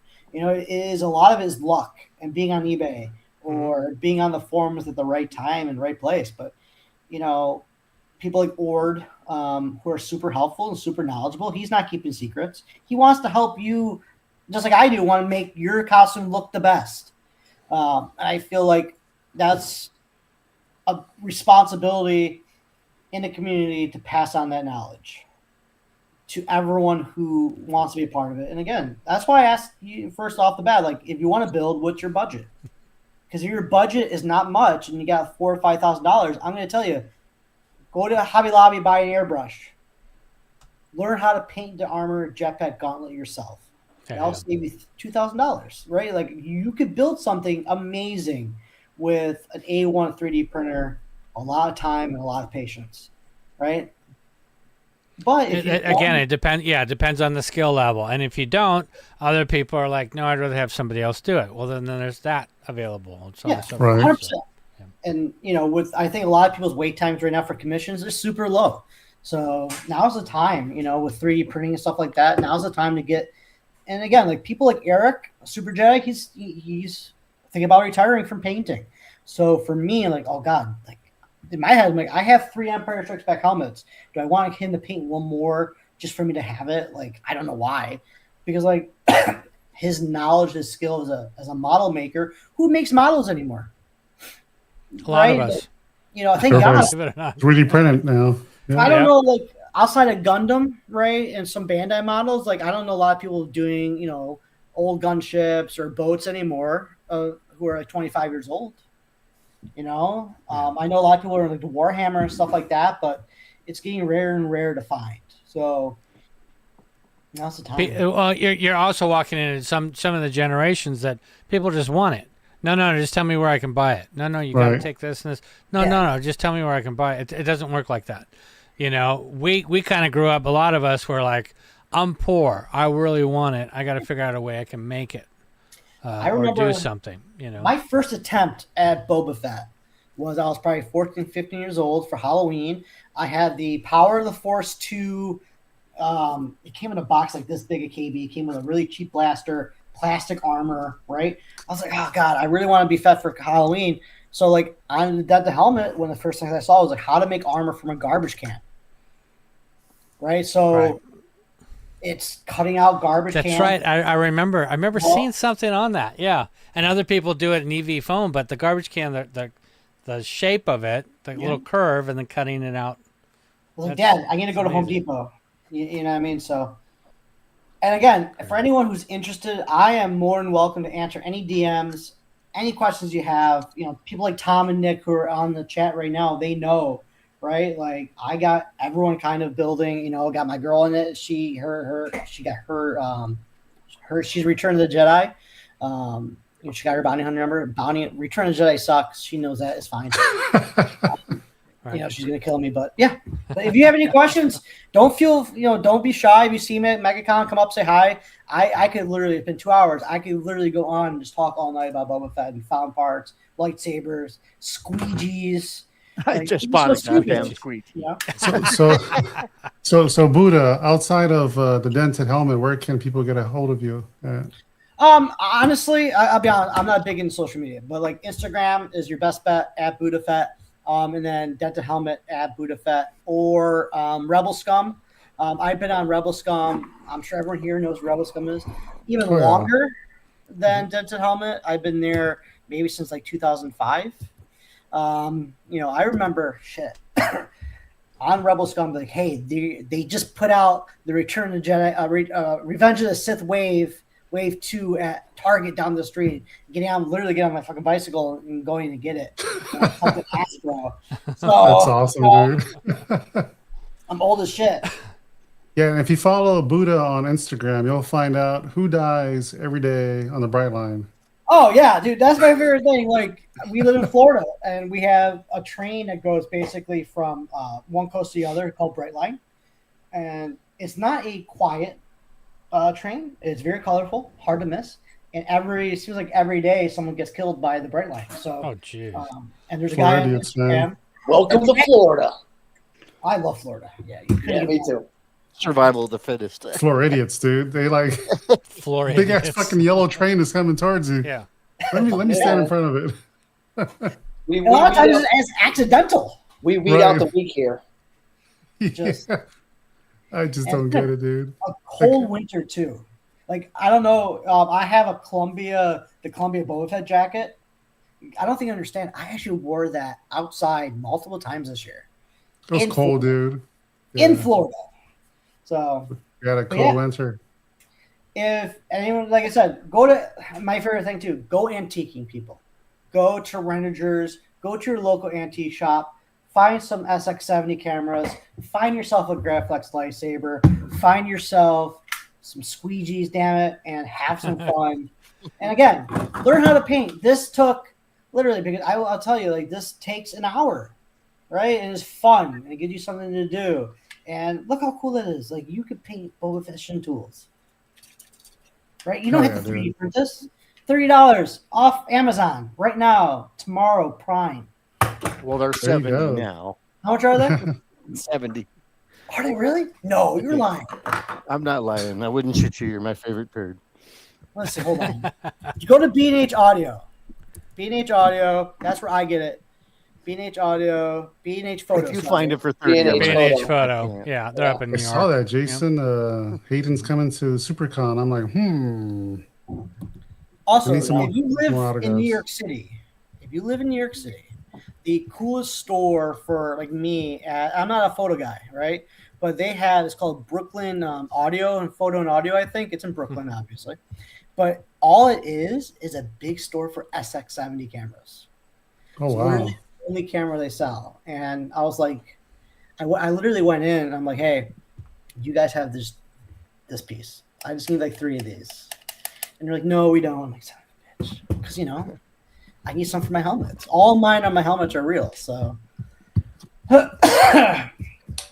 Gotcha. Yeah. So we're going to do a giveaway real quick. So Shane has a T-shirt to give away. So before we do the giveaway, is there weekly pickups today?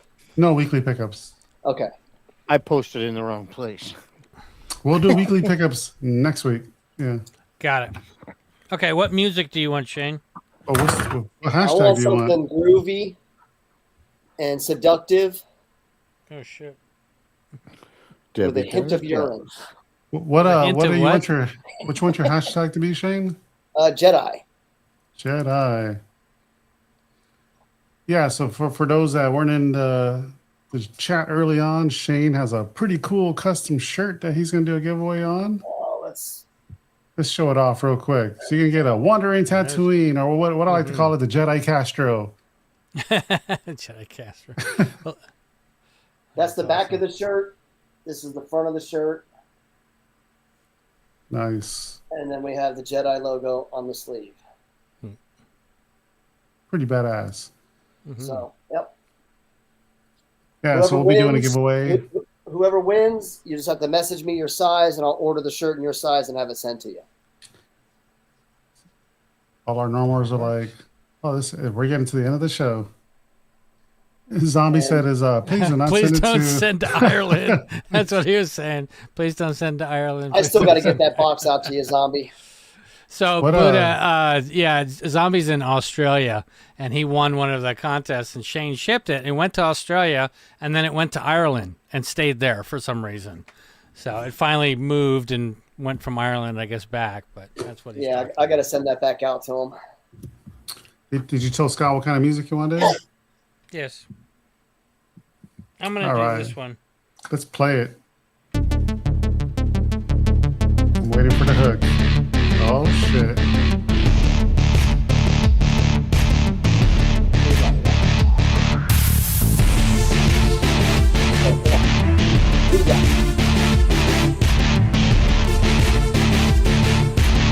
Oh, of course. Oh, That's a scam. Nice. She's magic. She is magic. He is Congrats. magic. I gotta say though, I mean, So Janine, This- send me your size info and your stuff, and you know something, Evan? Let's do another one. You want to do another one? Shit, Let's let's do close it another out. Let's do another one. All right. Let me set that up. she has been killing it with everything and everything she's got. She's still trying to catch up on sleep since we were in the hospital and everything. So What do you my want the hats other off one to to be? her.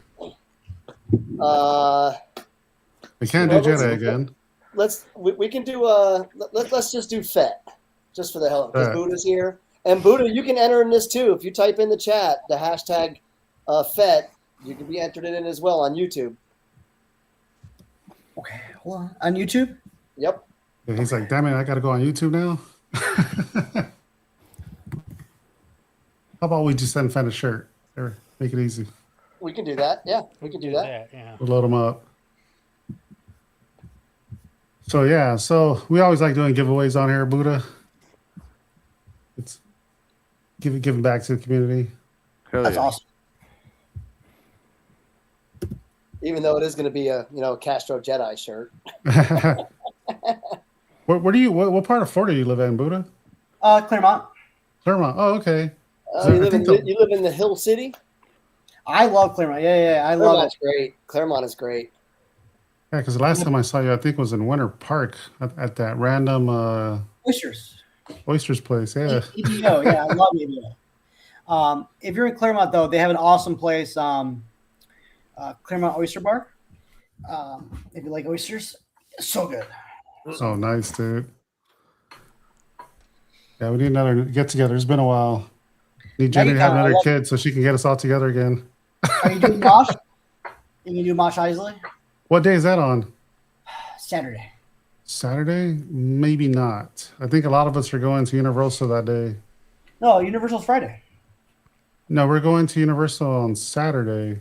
Oh, Yeah, you're Saturday. We're doing Epic Universe on Saturday. Oh, okay. Friday night they close the parks down for people for MegaCon. What? What? Wait, what? What? Look, if you go to MegaCon, so this is last year. This is the coolest thing. So you have a MegaCon ticket. You can buy a Universal ticket for $100. They give you free parking and a $25 gift card. Both the main parks close and only have access for people with this ticket. So like wait times for like Velociraptor coaster like 5 minutes. Hagrid's is like 5-minute waits. Wow, dude. You listening to this, Joel?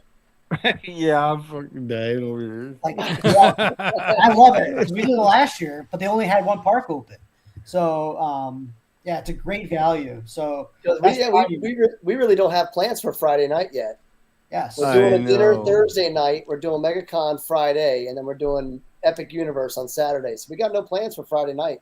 It's basically $75, right? To literally go on Hulk, Hagrid's, Velociraptor coaster as many times as you want. Badass, dude.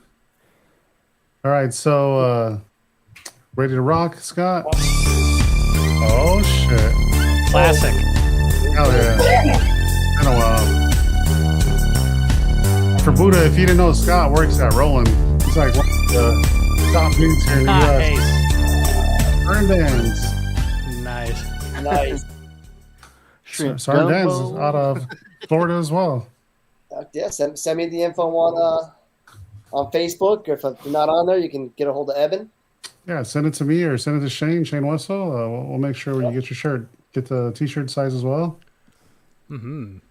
Yeah, so well, thank you, Buda, for the awesome night tonight, dude. Thank you. No problem. You're awesome. Hell yeah, dude. Thanks for having me.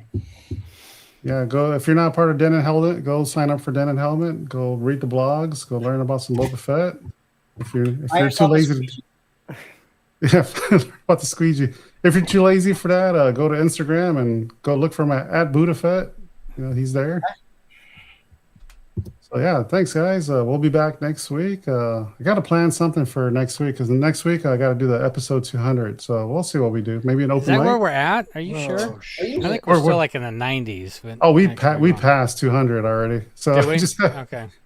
We need to start numbering them. I think episode number 200. I stopped numbering them because I kept screwing up the numbers. Oh.